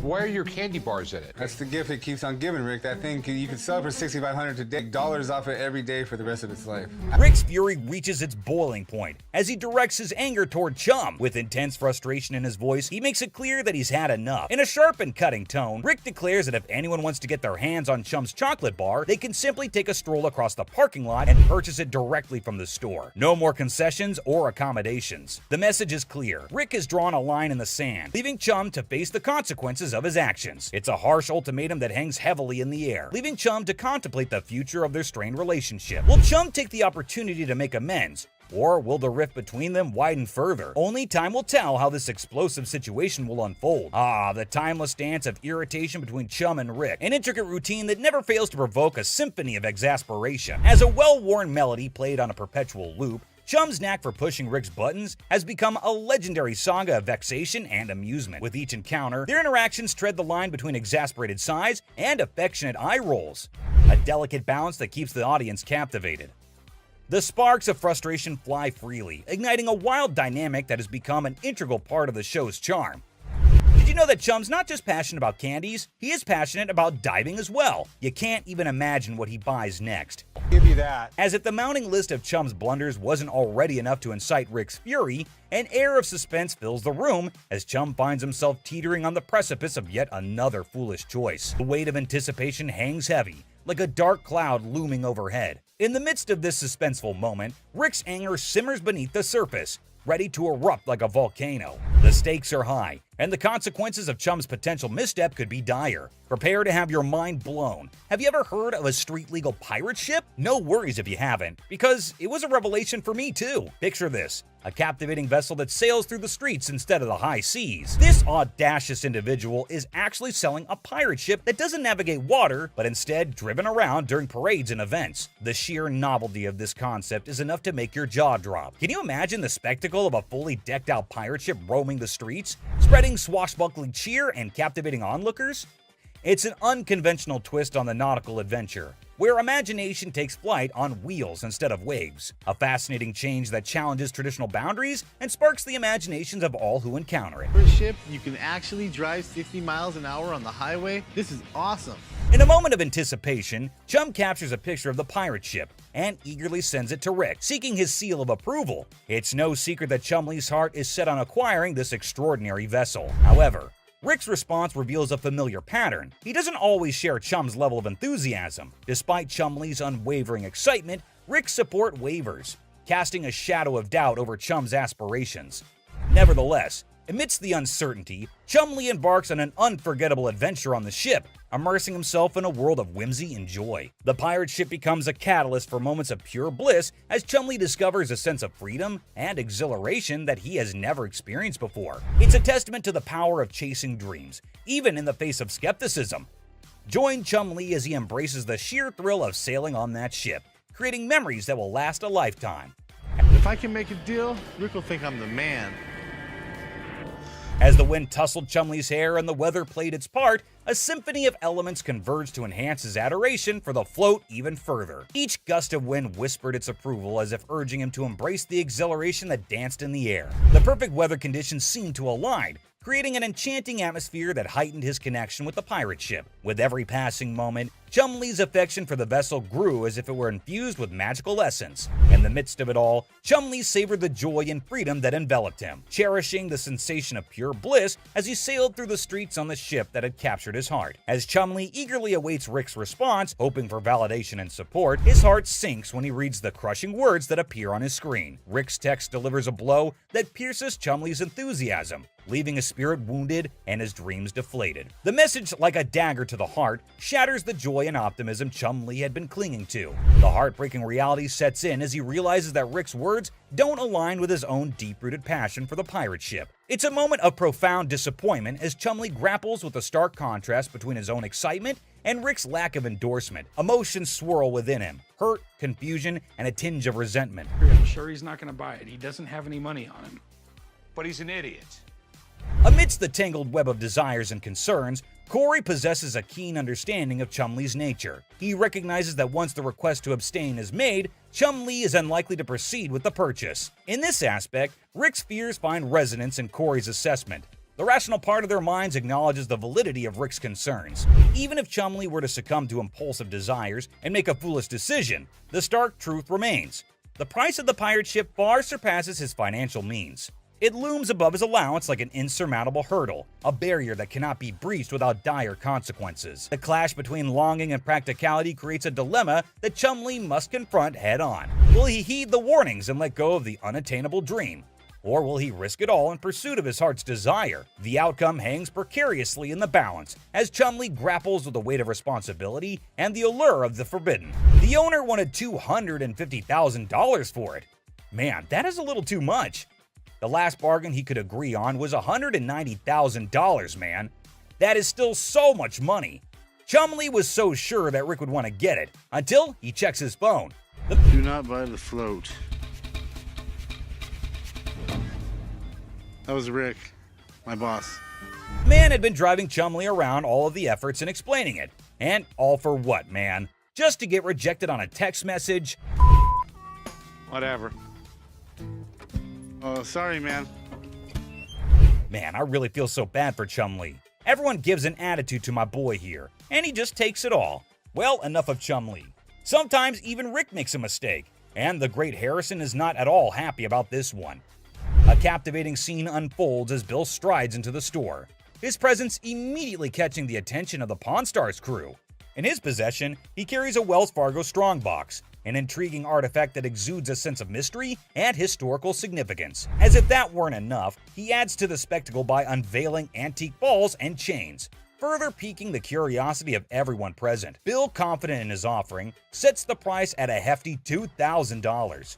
A sum that raises eyebrows and sets the stage for a fascinating negotiation. We got a Wells Fargo strongbox and some antique ball and chain. Okay, you do have a... The anticipation builds as the Pawn Stars team contemplates the value and potential of this unique collection. Will they be able to strike a favorable deal that satisfies both Bill's expectations and their own interests? With his vast knowledge and years of experience, Rick's expertise comes to the forefront as he steps into the bargaining arena. Determined to navigate the deal without relying on external advice, confident in his abilities, he draws upon his extensive understanding of historical artifacts and market trends to assess the true value of Bill's offering. Rick's sharp mind is like a well-honed tool, dissecting the details and uncovering the hidden gems within the collection. As the negotiation unfolds, his eloquence and persuasive arguments come alive, revealing a masterful display of wit and intellect. Rick's knowledge becomes a formidable weapon, allowing him to strike a delicate balance between fair pricing and maximizing the potential of the transaction. It's a testament to his experience and a showcase of his ability to thrive in the world of bargaining, showcasing the power of a sharp mind in the pursuit of a favorable deal. Electrically welded. See how these have arcs from an arc welder? Sure, okay. Okay, and my other big concern? As Rick utters the phrase "other concern," a flicker of suspicion dances in his eyes, indicating that there may be more at play than just the handcuffs. His discerning gaze scrutinizes the items within the Wells Fargo strongbox, sensing something amiss. What could it be? A forged antique? A replica masquerading as a genuine artifact? The anticipation mounts, and the negotiation takes an unexpected turn as Rick dives deeper into his investigation. Determined to unveil the secrets concealed within the box, Rick further adds that the box might actually be real, but the stuff in it is absolutely not. So that made him a little concerned about it, to which the man explains that the stuff was not in the box. He just kept it all in there. You always see a Wells Fargo strongbox in an old Hollywood Western, so this will definitely get a lot of interest from collectors. The bargain started at $1,200, but hey, we know Rick. He is damn good at bargains. He finally sealed the deal at $450. But obviously, we need a piece of expert advice over here. Mark, the man with all his knowledge and his beard, is called back to the store. Have you already bought this? That sounds bad. Mark further tells Rick the bad news. It was a complete fake. Damn it, Rick. Looks like Harrisons get pissed off on this show. But hey, another day, another lesson to be learned, right? Kicking off with this episode, which is sure to give you quite a jolt. Hey, how's it going? The episode just starts with a casual conversation between Rick and an old man. But look what he's got. Yes, my friends, you just laid eyes on an 1884 Colt that was used in the Wyoming Range War, also known as the Johnson County War. Goes with it. There's nothing like a good book after a good shooting. That's what I always say. And not to forget the book that comes with it. I mean, you gotta keep the rare flock together. Rick, as usual, begins his quiz, asked a whole lot of questions before investing his money into something that a normal person would have bought in a heartbeat. So how exactly did you get the gun? My father got this from the great-great-granddaughter of Fred Cote. Are these many questions ever asked while I go to sell something antique? Maybe. How would I know? I've just gone to the shops to buy something, never to sell anything. But wait, it seems like he practiced it the whole night, answered all the questions like a pro. That man did better than the rest of us would do in our lives. Tough college times. Wait, what did my eyes just witness? Rick narrating the whole Wyoming Range War story. Basically, large cattle barons feuding with really small cattle ranchers. The small guys were stealing cattle. It felt like a whole history lesson to me. I must say, Rick does have some insane knowledge about antiques. The way he narrated the whole thing was nothing less than an informative history class. Not gonna lie. Moving further, we see Rick's intelligence as he checked all the details provided on the document just like a professional would. This is a 45 caliber. This is a 45 caliber. It's a 5.5-inch barrel. That's a 5.5-inch barrel. With this line, when you throw on a personal story that actually ties a cowboy to a gun, that's the kind of thing collectors love. I can see he clearly knows how to hit the proper note. But when you throw in a personal story that actually ties a cowboy to a gun, that's the kind of thing collectors love. Without a second thought, the man quoted $55,000 for the gun. What do you think? Are Rick and the old man on the same page? Well, for you to know that, you have to continue watching. I'd like $55,000. $55,000? And obviously, before getting such a huge amount out of his pocket, he wanted a second opinion on the matter. for which he called an expert. Get someone down here, he'll tell me if it actually belonged to this guy. To be honest, I really don't get it. How can one identify if it's original or fake by just looking at some words written on a piece of paper? Anyway, who am I to say anything? What we have here, it's really hard to make that connection. Some facts were served right there. Like clearly, who else if not Rick would know more than for how much something like that goes in his shop. And you know, Pawn Stars is all about who bargains best to make the most profit. So let's see who gets to cut the cake tonight. And just when he thought things couldn't get crazier, Rick dropped the price and set his bet to $1,500. And all that effort went to waste right in front of your eyes. Yeah, I'm just not gonna be able to do that. I think maybe I'll see if I can maybe get some more Providence. That was pretty obvious. No one would want to sell an antique for this measly amount of money. Definitely not a very profitable deal. And with that deal went flying Rick out of Rick's hands. But in this next episode, this person walks in with a really interesting gun. But how interesting? You're about to find out. Yeah, it's like something James Bond would wear. Yeah, right. You just saw that, huh? But that's not out of a James Bond movie. That thing is as real as it gets. What can I help you with? I'm here to sell my ring pistol today. Well, you know how a gun never stays in the shop for long, be it whatever shape or size. But this thing is something I've never seen or even heard of before. Have you ever seen a pistol ring? Boy, you're looking at it right now. This is something definitely worthy of adding to the antique collection list. Come on, you have to agree with me. Everything about this pistol ring is antique, from loading it to the trigger to its hammer. This thing is a killer. Literally. You know what? If I ever went undercover on a mission, I would definitely carry this cute little devil. James Bond, we just found your vibe. And I know Rick would agree with me too. Yeah, that man seems very particular about the price he's going to ask for that dangerous ring. I'm looking to get $9,000. I'll use it to buy some of the things I collect more often. I personally would wear that ring everywhere. It's an all-in-one combo, kind of a hidden treasure who can double up like your personal bodyguard. It's unreal how cool this thing is. But hey, did Rick just contradict me? Wear them just for fashion. Damn. Rick has got a good sense of humor, not gonna lie. Seriously, getting hit by that mini pistol ring would definitely hurt your ego hard, man. It's also seriously a gun. I mean, it would really hurt getting shot with this thing. And oh, I kid you not when I say that the man clearly did his homework right. He literally asked for $9 grand in the blink of an eye. I mean, that piece truly is a showstopper. But that expensive? Damn. A $9 grand. They're pretty rare. So what happened is that the deal took an intense turn, and Rick, being the smartest in this show, had to prove it. So before finalizing the deal, he wanted a bit of expert advice. I mean, that's always better than regretting later, right? So let's see what the expert had to say about this antique pistol ring. The European gunsmiths, they were making all kinds of little weird things. This is the Imperial Protector. Basically, looks like this tiny mean machine has taken down quite a few people in the past. So it must cost a bomb. But let's hear it from the expert himself. For $11,500. Okay. Thanks, Tony. I really appreciate it. Whoa, I never expected that. $11.5K? That's crazy. And just look at the size of that thing. That thing is golden for sure. But as you know, Rick plays by his own rules. And I'm curious to know what he has to offer. I'll give you $3,000 for it. No, can't do it. Okay, so Rick is trying to settle the deal for $3 grand. But bro, that's like not even half the price the seller asked. Do you think the man will accept the offer? For someone who knew a great deal about the pistol ring, I don't think this man is gonna budge. But Rick wasn't ready to give up or give in as yet. So do you think they'd both settle on the same grounds? Who do you think is gonna win this round? Well, let me put your anxiety to rest. For here comes the moment you're waiting for. As amazing as this thing is, I'm sorry, I just can't do it. And just like that, Rick missed the chance and saw the extraordinary collector's pride walk right out of his door. But what happened in this next episode is even crazier. Working with an instrument maker and got really, really interested with the harmonica. You know how music instruments can be great collectibles. In which case, what do you think about an ancient instrument that has an emotional connection to it? Does it help double up the price? Well, I don't know about you, but I have never seen a shining gold M Hohner harmonica. We've all played a harmonica once in our lives. Right, we have. And we thought we were good at it. So for those of you who don't know who Matthias Hohner is, here's a quick history lesson for you. Hohner was a trained watchmaker born in Germany. and his company Mathhoner AG is the oldest and largest producer of harmonicas in the world. If you want to know more about this masterpiece, here's Rick for you. So apparently the watchmaker was so blown away by the piece that this is what happened. So he saw the writing on the wall, but he was also working with an instrument maker and got really, really interested with the harmonica. Rick's knowledge never fails to amaze me.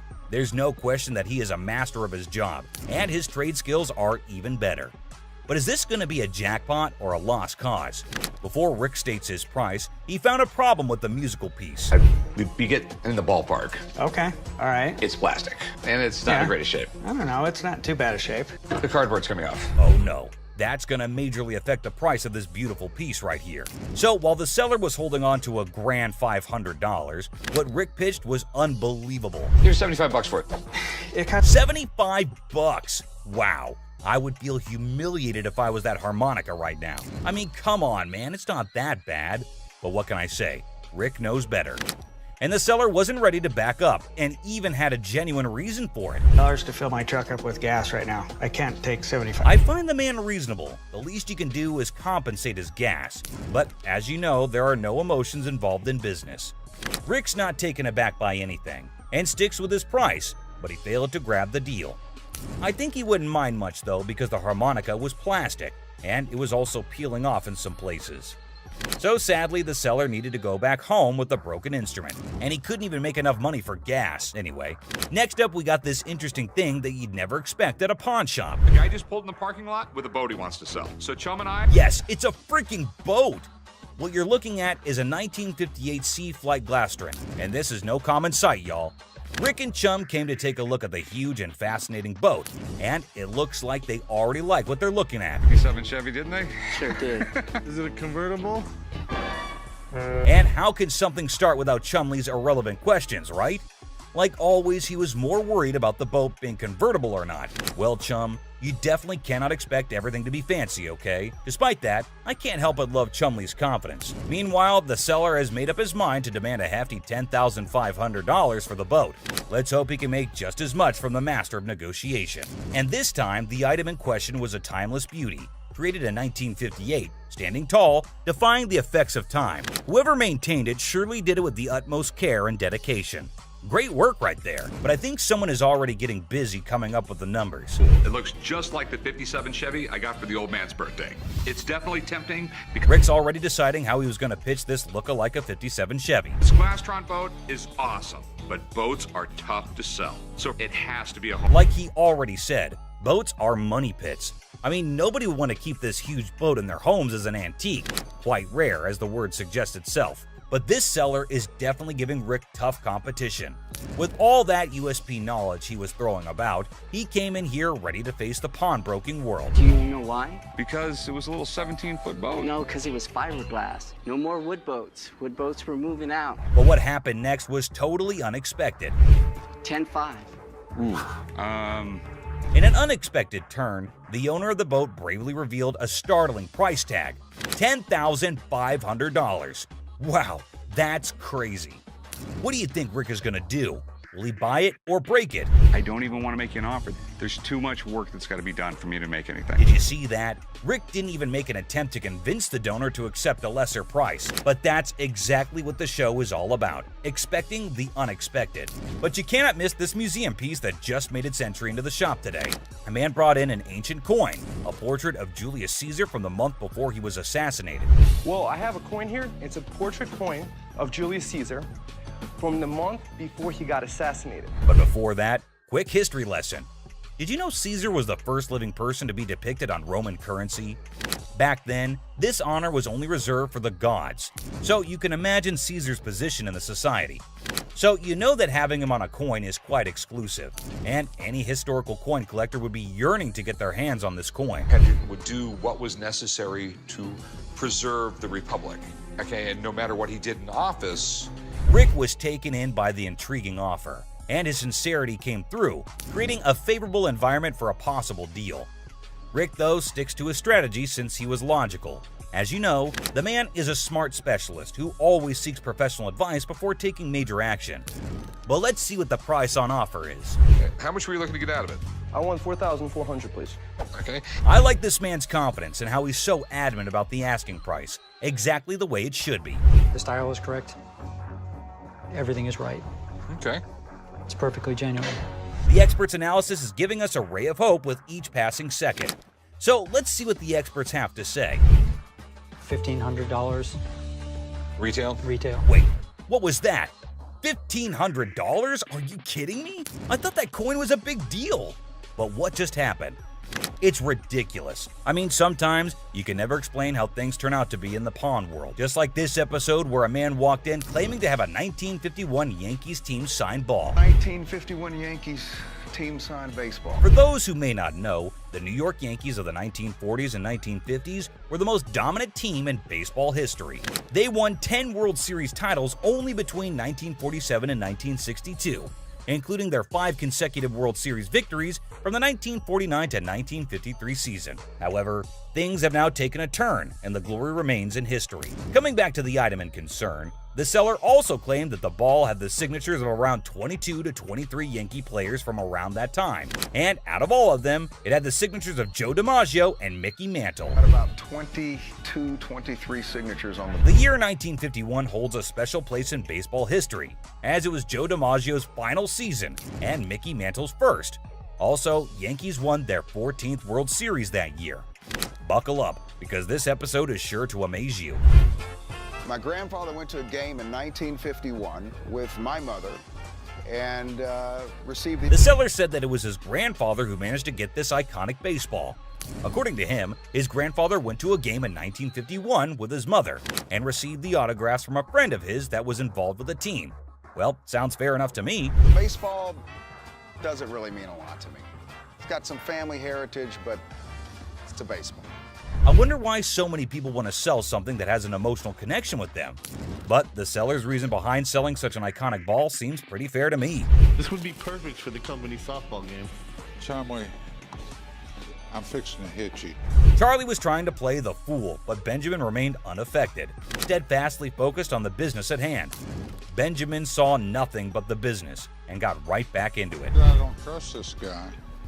I don't trust nobody, especially when they're trying to sell me. Benjamin, I can feel you totally. It's not like we don't trust anybody, but it's always better to be sure when there's a ton of money involved. No doubt the expert had to be called in. I do believe that this is a genuine 1951 Yankees baseball. Whoa, it looks like there's some good news for the man, and we might see some bills going out of the shop. But wait, don't be sure. You never know when the deal goes south. I think $3,000 is a reasonable amount for the ball. With audacity that leaves me breathless, a staggering demand of $3,000 was quoted for the ball. And it's quite obvious as well. After all the authentication and the proof, anyone would ask for that kind of money. They fired about $800. But wait, what? Benjamin just quoted $800? That's it?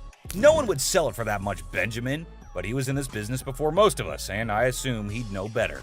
So these were some of the times deals got out of hand on Pawn Stars. So which one of these intrigued you the most? Let us know in the comments down below.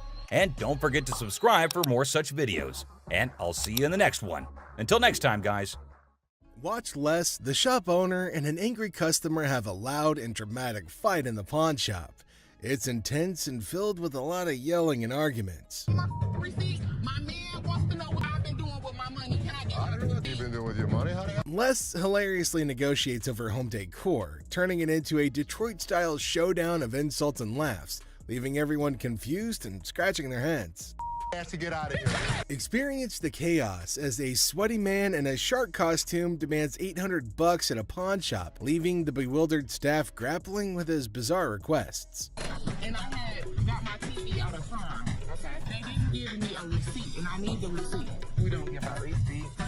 What you mean you don't give out receipts? Every time I do business with y'all, y'all always give me a receipt. When we give you your item, that's your receipt. That's proof that you paid to take it out. The thing is, I need this receipt to show what I spent my money on. We do not give you a receipt because we didn't sell it to you. That's been the policy of the store for over 30 years. This is not retail. It was already their item. I'm giving it back to them. period. I need a receipt. My man needs to know that my money on you sitting there looking. We don't give out receipts. Ashley meets Lisa, who claims they're old pals from the pawn shop world. Ashley's face is a mixture of confusion and amusement as she tries to recall Lisa from the past. It's like a game of memory gone wrong, with Lisa insisting that they're besties while Ashley's scratching her head, wondering if she's entered the twilight zone of pawn shop encounters. Had like instant unconditional love for me. She doesn't know me. I'm coming.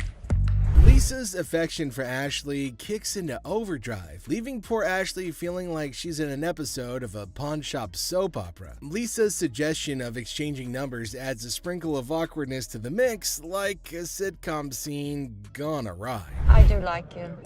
No, you lied. Lied to you. I mean, it's just a suggestion.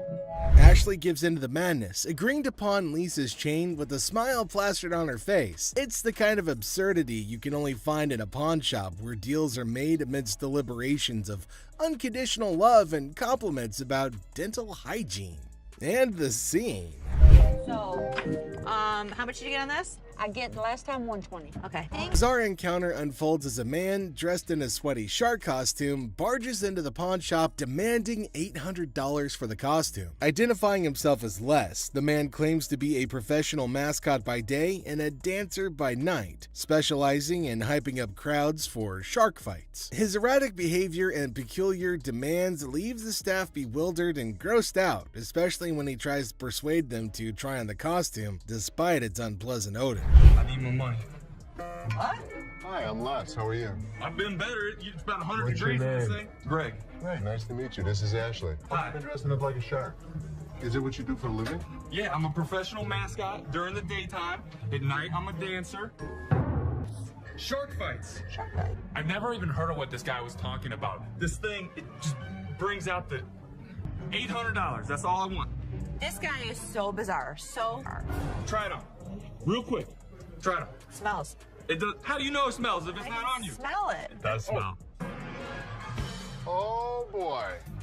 Les persists in his demands, insisting that the costume is unique and irreplaceable, despite comparisons to generic Halloween costumes. To demonstrate its allure, he persuades an employee named Rick to try it on, claiming that it'll make him feel empowered. But then something strange happens. Another worker interrupts, reminding Les of an earlier deal and pushing him to speak with his father. The customer becomes more hostile and threatens the crew with horrific imagery as tensions rise.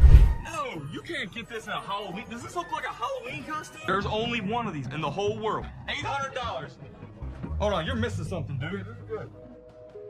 You're missing the speedo. Oh my God. When a customer's actions become intolerable, a tumultuous altercation ensues, setting off a dramatic sequence of events. The crew doesn't know what to do with the sweating half-naked man because nobody really wants to touch him. The staff ultimately gets Les to leave after a lot of berating and threatening, but not before one last round of obscenities and threats. Ultimately, the customer storms off, leaving behind his costume as a bizarre reminder of the chaotic encounter. Nobody knows what to do because nobody really wants to touch this sweaty, scrawny lunatic. Come here, I'll talk to you here. Come here. Thank you.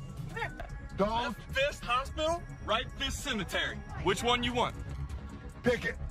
You pick. You pick I it, beat mother. up your side. Pick it, mother. Do it. Hey. The sassy black woman strolls into the pawn shop, her demeanor already hinting at frustration. She approaches Ashley, the pawnbroker, with an air of annoyance evident in her voice as she recounts her misfortune of having her car vandalized. Pawn my necklace kinda pissed off, you know, some little hating ass bust out my windows of my car, she vents. Now she's here to cash in on her necklace, a purchase she once valued at $400, now looking to squeeze out $200. But Ashley's response isn't what she expected. Instead of a quick agreement, Ashley questions her authenticity of the necklace's diamonds, setting the stage for tension to escalate. My necklace, kind of pissed off, you know. Some little hater ass bust out my windows in my car. That's why I'm trying to pawn this necklace. I paid $400 for it. I'm looking to get 2. What you think? Why you say that? I just said, Oh. So when you bought this, what were you told that it was? Diamonds. They're not. Them real diamonds, boo. I just told you how to piss up. And you telling me that you ain't gonna give me $200? The customer's irritation boils over as Ashley challenges the necklace's legitimacy. First of all, you're coming in here with an attitude, Ashley asserts, further provoking the already incensed customer. The situation teeters on the edge as the customer warns of repercussions from her youngins in the neighborhood. But just as tempers flare, the security guard intervenes, attempting to defuse the escalating confrontation. However, the customer's retort, claiming the diamonds are breathing, only adds fuel to the fire, exacerbating the friction between her and Ashley. Okay, first of all, you're coming in here with an attitude. I don't get.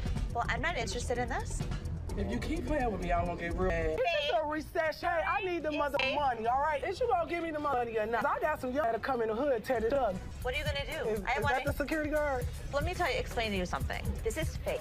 Don't you see? The diamonds is breathing. The diamonds are breathing? The diamonds is breathing. Are you serious? As tensions peak, the customer's threats and insults intensify. "Get out of here, you ain't gonna give me my necklace," she snarls, her anger palpable. The situation spirals out of control as she lunges towards Ashley, prompting the security guard to step in decisively. With firm hands, he escorts the irate customer out of the store, her voice echoing her fury even as she's forcibly removed. The scene ends with a chaotic crescendo, leaving Ashley to exhale a sigh of relief as the door slams shut behind the departing customer, bringing an end to the tumultuous encounter. Get out of here. You ain't gonna give me my necklace? Here you go. You ain't. Don't touch me. Oh, I'll catch you outside, you dirt. No, you better not touch my thing. I'm gonna beat your tall, gumpy ass up. I shoot her ass up. Les gets a visit from a guy claiming he's on a mission from his wife to find furniture. A husband sent on a quest for home decor by his better half sounds like a scene from a comedy. Now, Les is prepared to negotiate, but as soon as they begin looking through the goods, things get hilarious. Well, here's the deal. I just moved from New Jersey.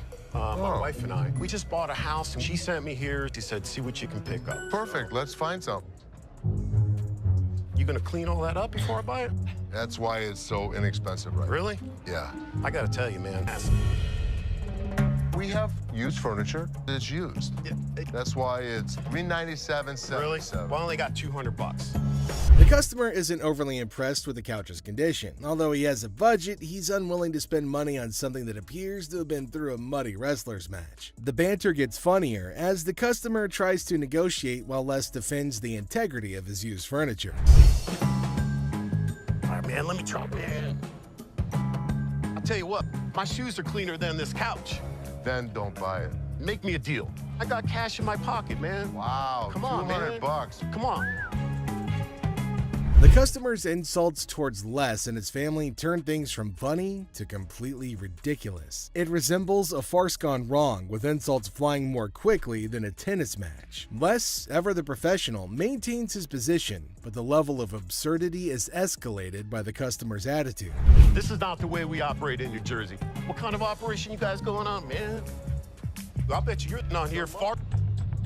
This was actually my couch. We had a reupholster and I gave it to Ashley. Is that right? Yeah. Is that your daughter? That's my daughter. She must be nasty, too.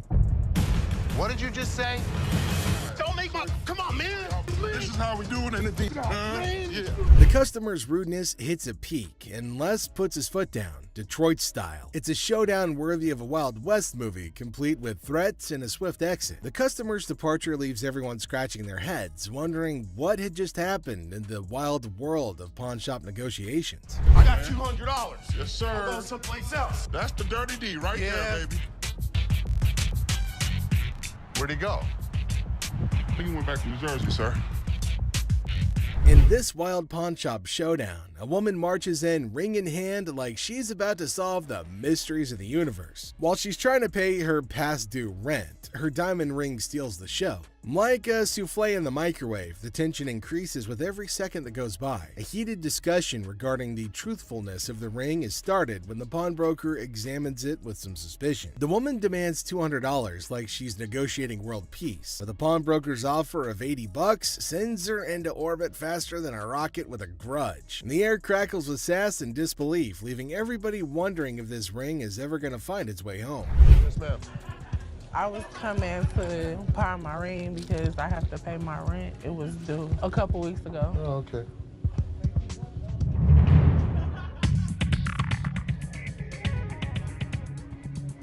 Why you keep looking at my ring like $80?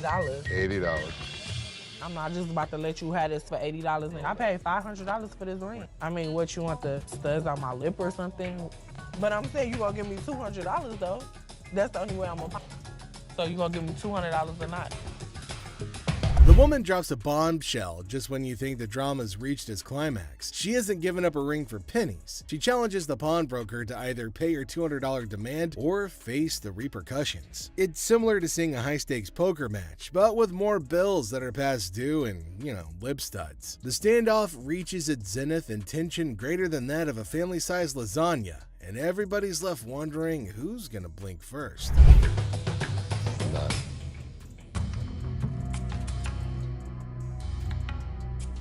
As the dust settles, the woman's exit is as dramatic as her entrance. With a final flourish, she declares her terms and storms out like a diva exiting stage left. The pawnbroker's left scratching his head, wondering what just hit him, while the security staff's probably updating their resumes after narrowly avoiding a showdown. Man, what the? Hey, she can go. She can go. Thank you. This woman could not keep control of herself. I don't know what the hell her problem was. I don't accept that kind of behavior. She's lucky my security staff didn't beat her ass. In the bustling aisles of the pawn shop, two guys saunter up to Ashley with a peculiar demand. Now they're aiming for a refund, claiming that a bunch of things that they bought from the pawn shop are no longer working. As per policy, Ashley asks for a receipt, and she also asks them questions to verify what the problem is. And/or for a refund. When we got to our work site, it just stopped working. We're in the construction business, declared one of the customers, with all of the air of a seasoned foreman. Now, Ashley was asking, her suspicions peaked about where the power source was. At the work site, of course, was the swift reply, a tad too rehearsed for Ashley's liking. Smelling something fishy, Seth and Les united in their quest for truth. So, Seth, being suspicious, decided to plug in all the gadgets to test to make sure that they work. And lo and behold, they worked just fine. What type of work you do? We doing construction. Where's the battery? The battery is at the work site. We on the clock. Yeah, I'm gonna plug these in. Oh, that works. Oh, that one works too. See where it says? But the customers were upset because their demands weren't met. No cash refunds, Ashley reminded them in a very firm but fair tone. But the two customers were unshaken and instead started to grow incredibly irate, raising their voices and bringing things to a head. Yet Ashley stood her ground, unwavering in her commitment to the rules of her trade. With a final flourish, the guys decided that maybe they had better retreat to live another day. And thus, this particular saga came to a close, leaving behind a tale of wit and willpower and the triumph of honesty. No cash refunds? It don't matter about that. What y'all gonna do is give us our money back. You gonna do something. Listen, guys. Listen. What you talking about? Give me my money back right now. This scene shows a frustrated taxi driver approaching a man waiting in line at a pawn shop and demanding money for a $90 fare. But the man's attention is on receiving the money, so there's an argument. Tensions escalated because of the man's insistence on waiting in line and the cab driver's irritation. Hey, dude! Come on, give me money. Do you see I'm in line right now? Yes or no? You're standing in line to what, man? I want my... Excuse me, hi. What's going on here? First off, this man owe me money Hold for on. his ride. Why is he yelling at you? Because I owe him money. I am in line to get the loan for the car. The situation takes a comedic turn when a third party, including Ashley and Byron, unaware of the initial conflict, intervenes. Confusion ensues as they try to understand the situation, with the cab driver emphasizing his need for payment while the man remains determined to wait for his turn in line. The introduction of the man's girlfriend in the cab adds another layer of chaos to the mix. Report? Yes. Okay. Supposedly the cab driver dropped this guy off here because he wanted to get money for his jewelry to pay the cab driver. Give me $45. I have to pawn this. Just wait. You can wait. No, I ain't waiting no more. I'm gonna get this woman and get her the hell out of the car and I'm What gone. woman? You have a woman in the car? Yes, I do. That's my girlfriend. He's asking you to wait 5 minutes. No, I'm out of here. Okay, then you can go. I'm gone. Okay, go. The cab driver chooses to take matters into his own hands as tensions escalate and violently extracts the man's girlfriend from the car. The man objects, and things quickly get out of hand, with the cab driver and the man at odds about taking the woman out. The taxi driver is demanding that the woman get out of his car, which makes the whole situation even more ridiculous. All right, come on, get out of my car. No. Come on, get out. Get out now. The next thing I know, the cab driver is pulling this girl out of the cab. Hey, get your hands off. Get out. Get your hands. Hey, Get out now. Hey, No. get your hands off. Get your hands off her. Don't touch her. Don't touch her. Don't touch her. Get out of Don't touch her. her. The conflict reaches its peak when the man's frustration boils over, and he threatens to drop the cab driver like a used rubber. Eventually, cooler heads prevail, and the man offers a solution. The cab driver can recover his fare and avoid more conflict by having another cab call. There's never a dull day at the pawn shop, to be sure. I told you I was going to pay for it. Yes or no? What are you going to do? You want me to drop you right here? I'll drop you like a used rubber. Sounds Get in real your good. car, go. Yeah? You really Get want- in your car. You know what? I have the best idea. I will buy you a cab. He can be out his money because outta he's here. demanding it. The boyfriend got in the taxi driver's face. I don't blame him. You don't touch somebody like that. In this episode, we've got Les who's greeting a customer. Now, the customer's looking to sell a TV and asks how much Les is willing to offer. Les mentions that they typically sell similar TVs for under $250, which prompts the customer to express her desire for $500. Les naturally balks at the request, stating that he can't offer that much. But the customer then starts negotiating, asking what she needs to do to get the $500 that she wants. Hi, I'm Les. Nice to meet you. I'm looking to get rid of this. How much did you want for the TV? I want $500 for it. That's what I was thinking. We actually sell them for under $250. Okay. So I could give you 100. 100? 100. I need $500. And I wish I could give you 500. What do I gotta do to get you to give me $500? In a comedic turn, the customer suggests her breasts as a bargaining chip, asking if they're worth $500 to Les. Les, to his credit, responds with a little bit of a bemused expression, indicating, sorry lady, they're not. The customer confidently asserts that her breasts are valued at $7,500, but Les remains unimpressed. He remarks on her attempt to negotiate with her boobs and expresses disbelief at her strategy. The customer, undeterred, insists that she'd never played dumb before provocatively suggesting that she's all there by flashing her breasts. Are these worth $500 to you? Not really. No, these aren't worth $500. Really? They're $7,500 for these, okay? $7,500. I want some. He was one of those people that tried to negotiate. What can I say? Les maintains his professionalism, refusing to be swayed by the customer's unconventional tactics. He humorously remarks that anybody who flashes their breast in a store must be all there, to which the customer confidently agrees. However, Les ultimately declines her offer, suggesting that she go elsewhere. Oh, I am all That's there. what I just said, and I could see. All there. You were all there twice. Thank you. Forget it. Thank you very much. In the chaotic morning hustle of the pawn shop, Les notices a shady character browsing through merchandise with dubious intentions. Approaching him, Les demands an explanation, only to be met with a flimsy excuse about being kicked out of his mom's place. The guy then tries to pawn items off as coming from his mom's basement, but Les sees right through the charade. Now tension rises as insults fly, setting the stage for a showdown between Les and the would-be thief. First thing in the morning, I see a guy walking around the store pulling off my shelves. What the hell's going on? Hey, man. I need some money. I got kicked out. My mama kicked me out last night. My mom's basement. Tell me where you really got the vacuum. My mom's basement, man. Where do you think I got it from, fool? I'm sorry, what'd you call me? A fool! What are you gonna do about it, bald-headed? What do you want me to do? What are you gonna do? What are you gonna do, buddy?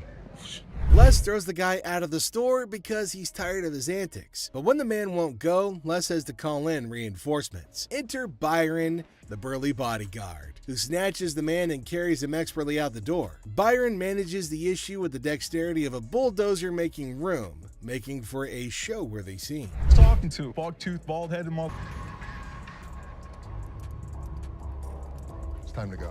Oh, man. Get out of my store. You understand what I just said? But just as Byron is leading the guy outside, his pants decide that they'd rather pull around his ankles, exposing a little bit less than friendly underwear. But that's just the icing on this whole dumpster fire of a day. As Les sees the guy's humiliation happen, he can't help but laugh. And without warning, another day at the pawn shop comes to an end, leaving us all to wonder what mischievous adventures lie ahead in this crazy world of wheeling and dealing. Do it. Keep walking, buddy. You start stealing stuff from my store, it's time for your ass to be thrown out. Stand up. And what an ass that. The scene starts with Ashley getting a bit annoyed, telling the customer not to test her patience. Now she's in a hurry and warns him to speed things up. Then the customer tries to copy Ashley by snapping their fingers, but Ashley quickly shuts it down. She acknowledges the imitation, but firmly puts them in their place with a clever comeback. Even though they're joking around, Ashley still shows that she's in charge and she's not going to be disrespected. Don't get me, I'm gonna get very, very angry right now. Okay. And if you can like hurry it up, then that's better. I can. Hurry it up. Okay, you ain't gotta snap the fingers, sweetheart. I was just imitating you. Okay, but you ain't gotta go that far. You behind here. Oh. Okay. I don't really have all day for this. You want 20? I want 40. Things escalate when Ashley catches the customer imitating her again. This time, she's not as amused. With a mix of annoyance and humor, Ashley tells her to knock it off. She's not playing around anymore. Finally, she wraps things up with a funny twist, saying goodbye with a playful fake travels instead of the usual safe travels. It's a perfect ending, showing Ashley's authority and humor all in one. Are you imitating me?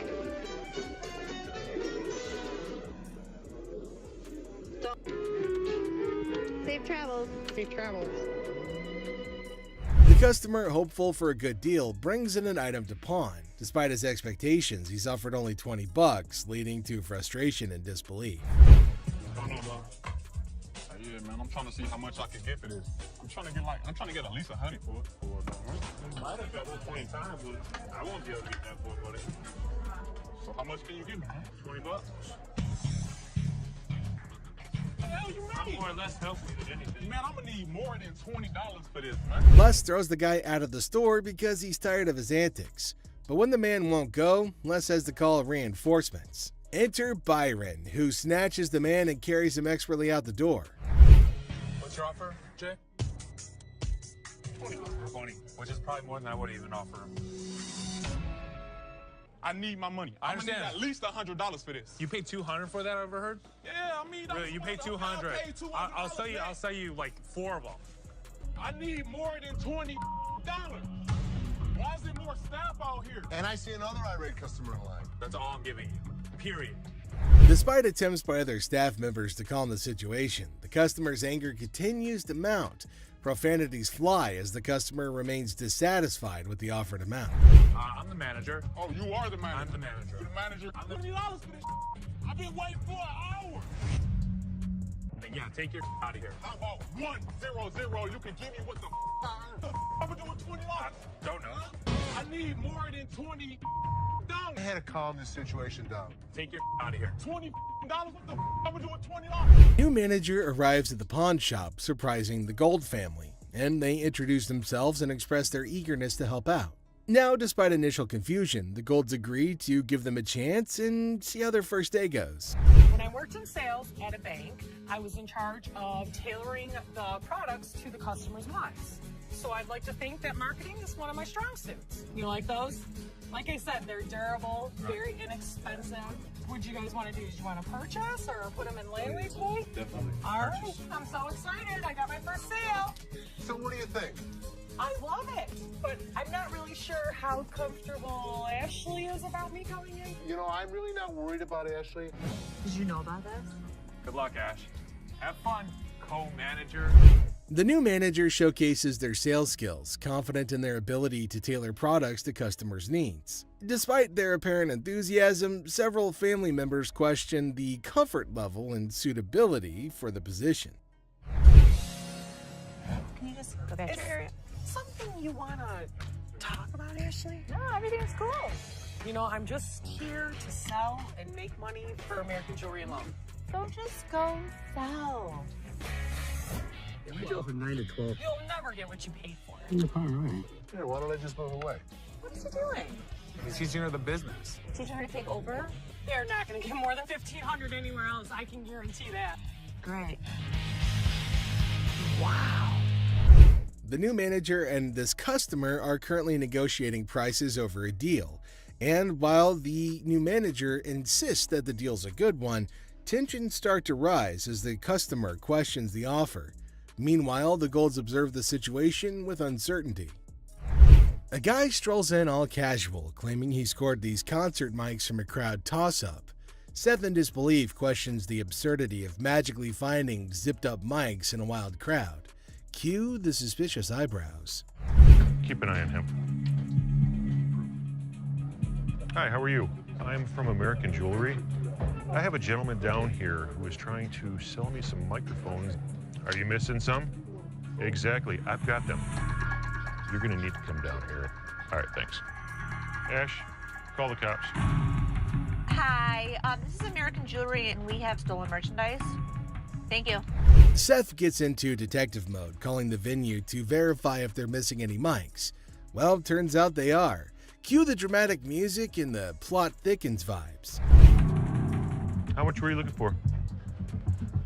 $100 a piece if possible. How about 75 a piece? That works.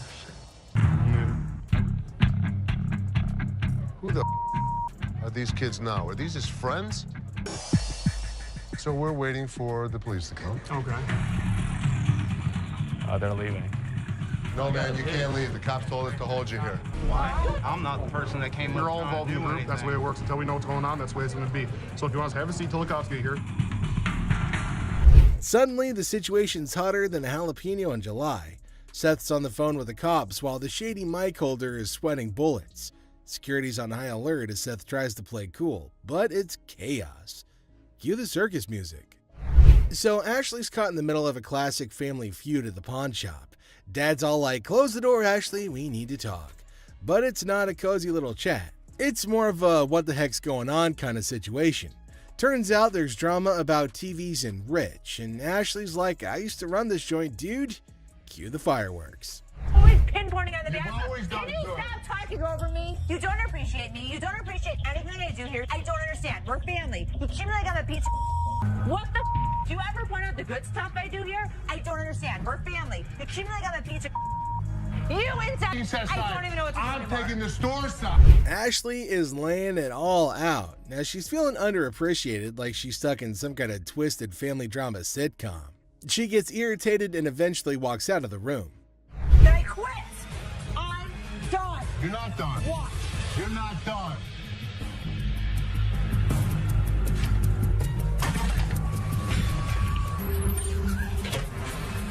Ashley, one last time. If you walk out that door, don't ever come. What just happened? Ashley just quit. She walked out that door. She's not happy with the way we treat her. I cannot deal with it. I'm out. I don't care what he says to bring me back. I'm done. When you allow your emotions to run a business, it's the worst thing she could ever do. You're gonna lose. But if you thought that was it, there's another surprise twist as Ashley drops a bombshell openly declaring that she quits and that she's done, and then she pieces out, leaving everybody in shock. But Les is stuck scratching his head, wondering what the heck just happened. But Ashley has made up her mind. Emotions run wild and business gets a kick in the gut. Classic pawn shop drama. Get ready to chuckle as we witness an overenthusiastic customer diving headfirst into negotiations with Ashley over a watch. With all the finesse of a bull in a china shop, he throws out a laughable offer of just $75. Ashley, ever the comedic genius, bats it away with a playful smirk. But hold on to your hats, folks, because our customer isn't done yet. He dramatically ups the ante to a jaw-dropping $599 despite the watch being worth nowhere near that amount.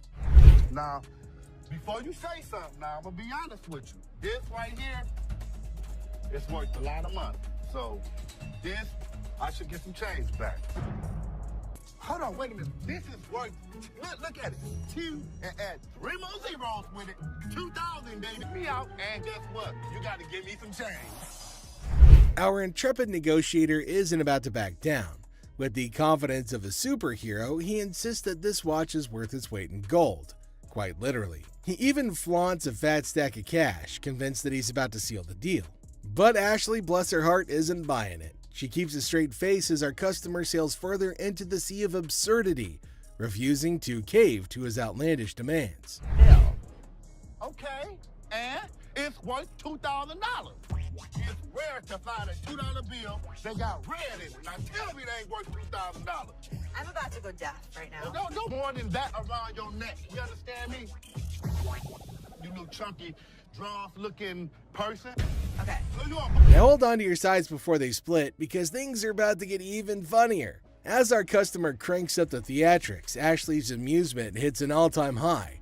With a twinkle in her eye, she gently reminds him that the watch isn't exactly a crown jewel. But our negotiator, bless his delusional heart, won't take no for an answer. Ashley keeps her cool, relishing every moment of this side-splitting showdown. Come on, $2 bill up. You know what? I'm gonna tell you something. Okay. You own bologna sandwich. Y'all ain't got no money. Okay. Have a good day. Big Mouth is hungry.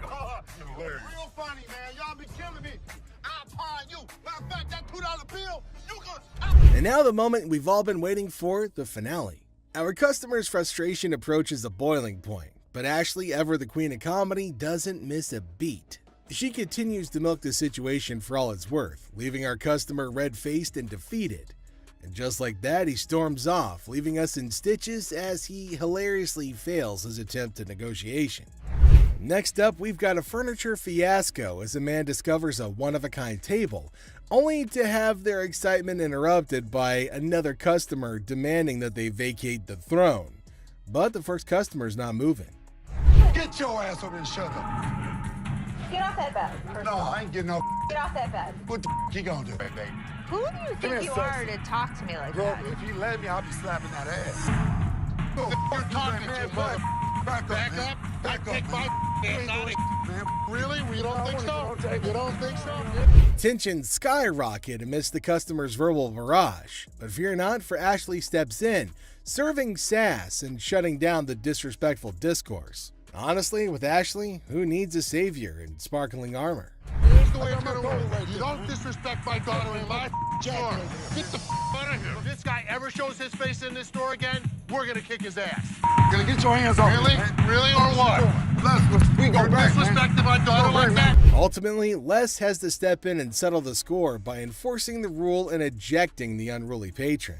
With one stern glance, Les sends the troublemaker packing, restoring peace and reminding everybody that disrespect isn't welcome in his kingdom. The scene kicks off with Grandma storming into the pawn shop, demanding her money back for a purse that she claims is fake.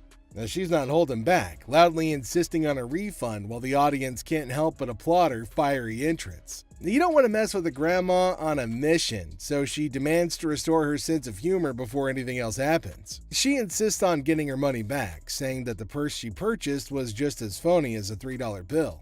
You don't need a Ma'am, second. do you have the receipt? I didn't give you a second when I gave you my money. Ma'am, I'm trying not to really... You took my money and I won't. Show me the receipt. I don't have a receipt.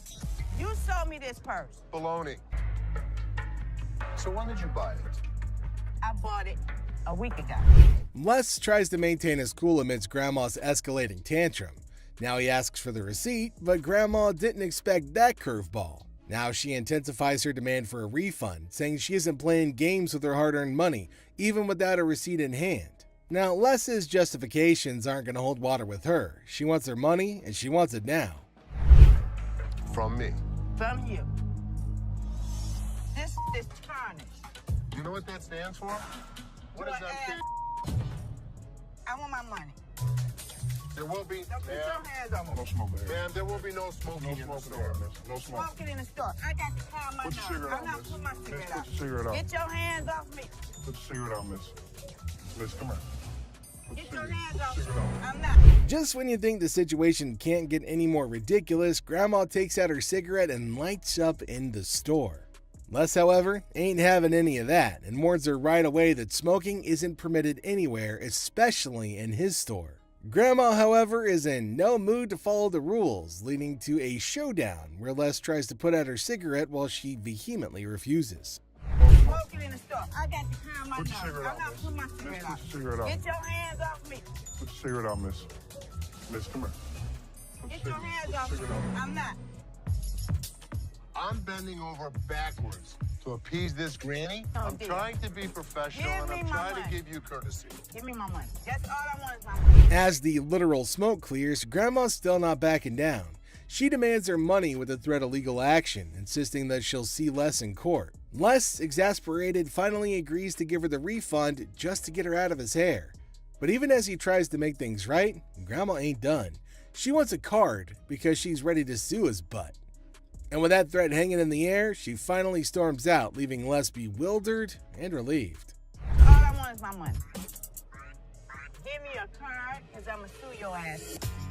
Okay, I'll see you in court. Goodbye. Get your hands off me. Yeah, right. All right. Stupid ass mother. Go ahead. Whatever. She does not remind me of my grandmother. And just when Les thinks the ordeal's over, Grandma turns back with one final threat. She's gonna bust his window. Now Les tries to reason with her, but Grandma's not having it. She's ready to throw down. But Les, with a mix of frustration and amusement, challenges her to try. As she storms out for the last time, Les can't help but reflect on how she's nothing like his own grandma, leaving the audience in stitches at the absurdity of it all. And that's it for today. Thanks for being a part of the Hardcore Pawn adventure with us. We hope you like the drama and surprises. And make sure you stay tuned for more pawn shop stories. See you next time. Watch Les the Pawn Shop Detective figure out a mystery with messy DJs and laptops held captive. See the suspenseful investigation unfold right here. Okay, I went to get my purse back to make my payment. She's telling me this is expired.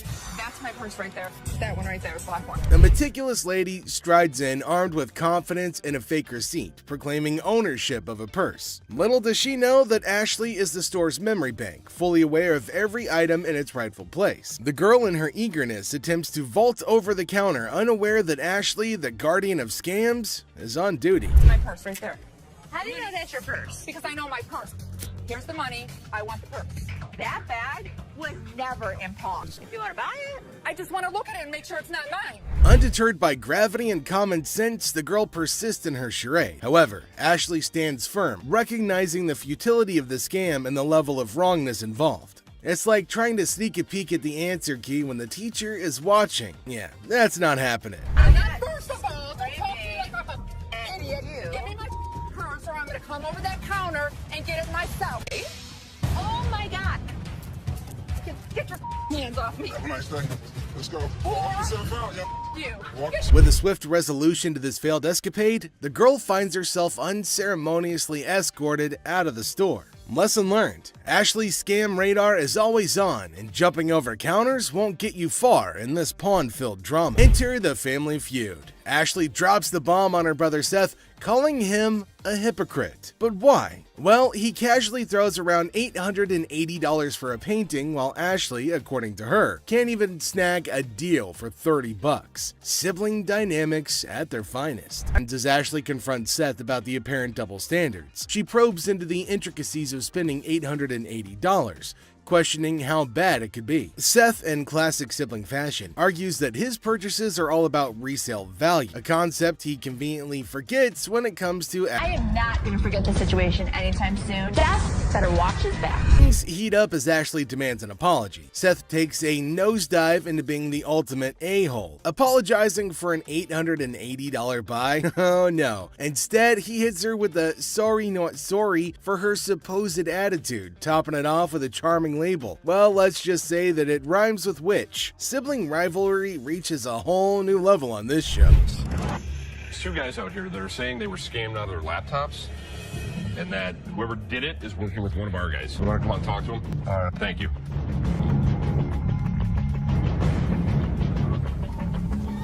Who is it? Les is hit with some unexpected news. A few guys claim that they've been pawned by a girl from the staff. Les, ever the detective, approaches the situation with a mix of suspicion and humor, wondering aloud if he's either unintentionally swindling customers or if bizarre customers have taken up a new form of thievery. Tell me. She pawned 2 of our laptops, and she told us she was gonna bring them out to the back. Some of it, yeah, we don't. Okay, wait. You pawned something? Yes, she had to take it to When did you her pawn it? Today. Today. She Okay. had to take it to her. And the money? Yes. These two kids come in and talk about have some girl pawned 2 laptops. The plot thickens as 2 disheveled DJs step into the scene, laptops held hostage. The atmosphere turns somber as the weight of the situation sinks in. It's a strange occurrence that has everyone wearing expressions of confusion and concern. Les, with his seasoned cool, casually queries about the laptop's ownership, revealing they're registered under the mysterious girl's name. Split the money 3 ways, and one of my employees was gonna walk it out the back door. Either this is a new way for my employees to steal from me. To contact the owner because we want. I am the owner. I'm just trying to switch the ticket so she can't have them. And it's in her name.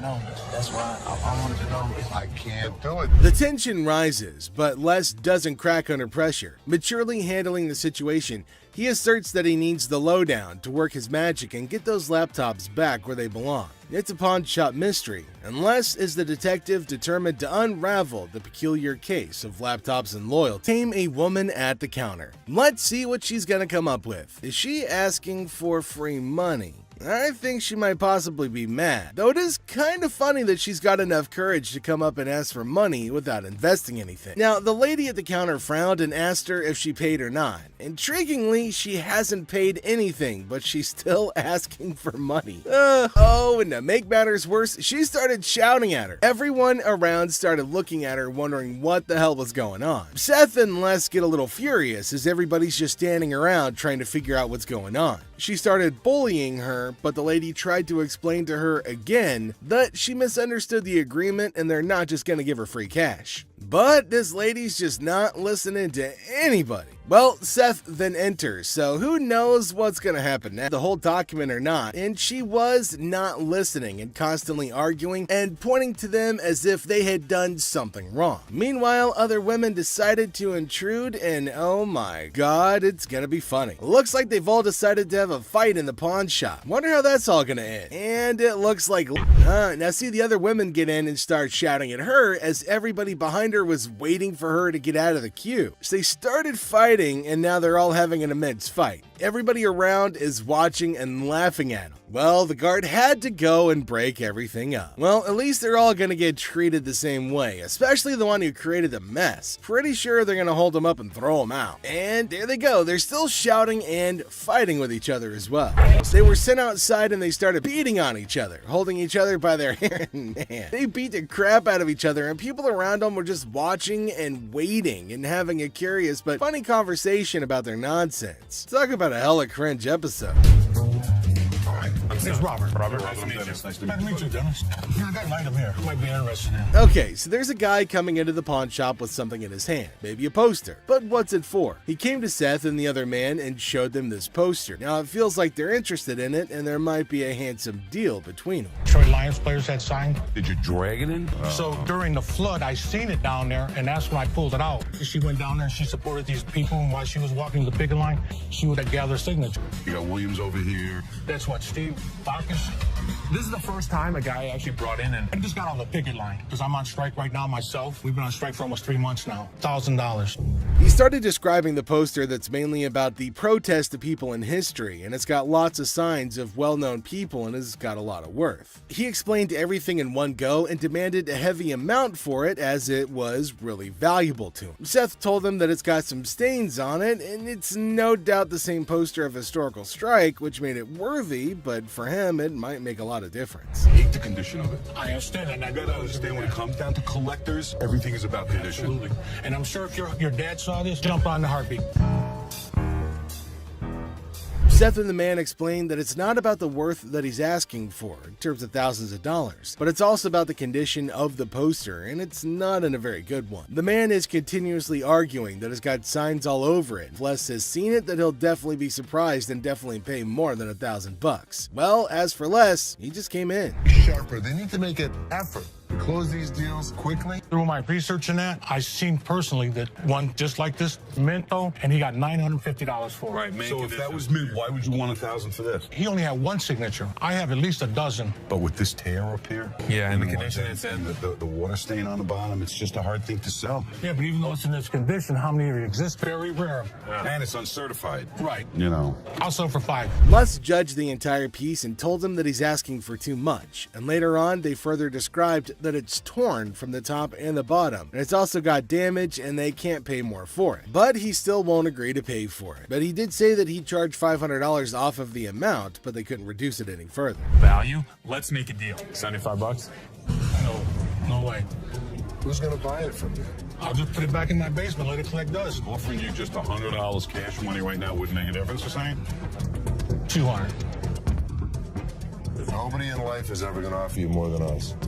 According to Seth, it's a historical and cool piece and might be a profitable deal for them. So he asked the man if they'll pay $750 for it. But the man was stunned and said that they're paying too little. He said that you should pay more, but Les is arguing that no one can pay you more than this. You change your mind, we'll honor the 100. Which would you prefer, 520s or a $100 bill? 520 seems like more, wouldn't it? 520s. Plus to me. 520s right now. 100 hours. Take it or leave it. 520s. Got a deal. $100. Thank you. All right, bud. Thank you.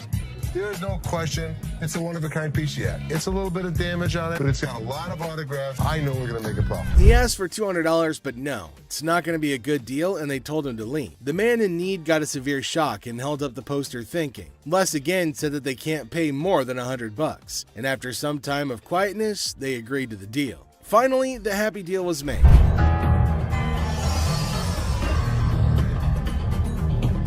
This is the guy? Right there. Here they come again.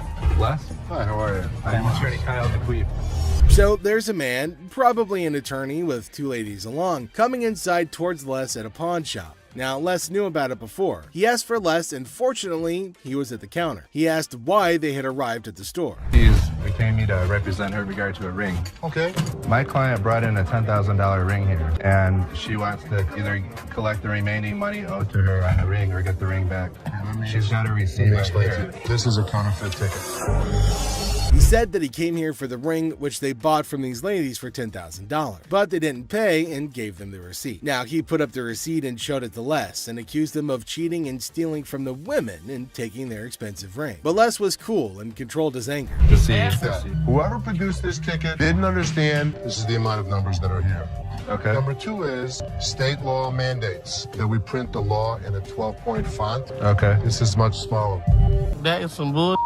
It may be bull, but that's the truth. I don't know how I got mixed up, but There's the game-changing point. Les, after listening to him, explained that he will reveal the truth now by showing the real receipt that they had. He went and came back with real receipts that they've been giving to the customers. There, he spotted major differences. He notified him of the major changes in the receipt that he brought. The man looked rather weak and stunned in response. printing wrong or whatever, but this is the ticket he got from here. He didn't get it from him. He didn't get it from him. So now we just liars and we just come I'm not saying that you are. So you trying to say my son a liar? I wish I had better news for you, but That's bull. That's bull. The numbers don't match up. The paper stock doesn't match up. This is a fake. Now you side with them. You're not representing us. If I don't get my ring or my money for them, how you gonna get paid? The attorney turned to the women, but oh my god, they're still accusing Les of having given them the wrong receipt and asking the attorney to take the money from Les. The man, being down on himself as you can see, argued with them. The man showed the evidence to the ladies and told them that they were having the wrong receipt, but they continued to argue. Ticket, how about that? No, I don't believe that the store gave me this ticket. Nah, well, I don't believe you a real attorney. We ain't got it right. All this somebody better give me my money. Yeah. he's my attorney. You, him, security. Have a nice day. Nah, you got me, bitch. Sorry, man. The lady started harassing both of them and started using personal attacks. They were all arguing amongst themselves. Pretty crazy. The attorney went back as he can't do anything for the ladies. How are you? I'm doing okay. What can I help you with? Either trying to get a loan on it or you guys can buy it. Trying to sell it for maybe like $150. $50. Why is it $50? The certificate and everything is in there. And the bag costs actually way more than that. Well, if you can tell, it's actually stained. Okay. All through here. I'm trying to sell it for $150 or get a loan $75 instead of the $50. Yeah, I wasn't interested in more than 50. If you know purses, then you know the. As our unsuspecting customer strolls into the kitchen at Chaos, little does she know what's cooking today. Ashley, patiently bracing herself for another round of absurdity, politely inquires about what the customer's looking to offload. The girl, blissfully unaware of the purse's actual value, confidently suggests a price that's almost a steal. It costs way more than that. Okay, but I'm not going to pay you for the amount that you think it's worth because it's stained. This is not one of the newer ones. This is not this season. I know about purses. It was torn. It was stained. It's not even the last season's bag. The thing is old. But you still willing to buy for $50 though, so if it wasn't worth it. And now the plot thickens. The lady asserts that if Ashley truly understood purses, she'd gladly accept the offered amount. However, Ashley, standing firm in her claim that the purse is torn and not worth more than $50, creates a hilarious clash of valuation difference. We even say $50. So they didn't say it wasn't worth it. Can I talk to somebody else? I don't want to talk to your pepperoni looking ass. Can I get somebody My pepperoni looking at. Pepperoni ass? I don't even know what that means. She take a look at her own ass? Can I get somebody else to talk to? It don't even matter. I don't have to talk to you. And I don't talk to you either, so why don't you go home? Leave Can our I talk store. to somebody Nope. else? Why do I have to talk to you? Because You I'm the disrespectful. manager. I'm disrespectful and you call me a pepperoni ass? Ugly ass bitch. F you. And it's time to cue the drama. Ashley throws out the bold figure of $50, and it hits the customer like a curveball she wasn't ready for. Feeling the heat, our lady teeters on the edge of diplomacy and blurts out the unforgettable line. She labels Ashley a pepperoni ass and decides that she'd rather chat with anyone but her. Talk about spicing up negotiations. 3 males walked into a pawn shop. One of the suspects stood at the door as a lookout while the other 2 suspects walked directly over to the display cases. So, these 3 guys roll into the pawn shop, just casually strolling in. The other 2 guys, they head straight to the fancy display cases. It's all got suspicious vibes. And then, bam! One of them whips out a sledgehammer and starts smashing the glass. Things are starting to get pretty wild. At some point, a customer from the place is seen leaving calmly while the lookout tells her to hurry up. The suspects appeared to be wearing heavy-duty gloves in order. At one moment, a person from the shop strolls out all calm, and someone's keeping an eye on her, urging her to speed up. The people thought to be involved seem to have on these tough gloves, maybe so they don't get any cuts. Not to get cut while removing the glass from the cases. Both suspects placed the jewelry and many other valuables in the bags. So when they took off the glass from the cases, both of them put the jewelry and lots of other valuable stuff into bags. After that, they hightailed it out of the store in a black Mercury marquee. Case at? Where the case at? Where is it at? Where you put them on? The guy storms into the pawn shop all worked up and starts shouting about a missing case. He's demanding to know where it is, and he appears to be accusing the staff of removing it. The feeling of stress in the air is increasing, and it's obvious that something is wrong. You not take games, take your wild my damage to that's the way it came in with the kids. I know. You gonna act like I ain't got no sense? He's accusing us of taking games out of his unit. Look at the ticket. It never said with game. The atmosphere gets even more intense as the guy accuses the pawn shop of messing with his games. Unless the cool guy at the pawn shop stands his ground. The customer's getting more agitated, making accusations and even talking about blowing up the place, which is just adding to the chaos.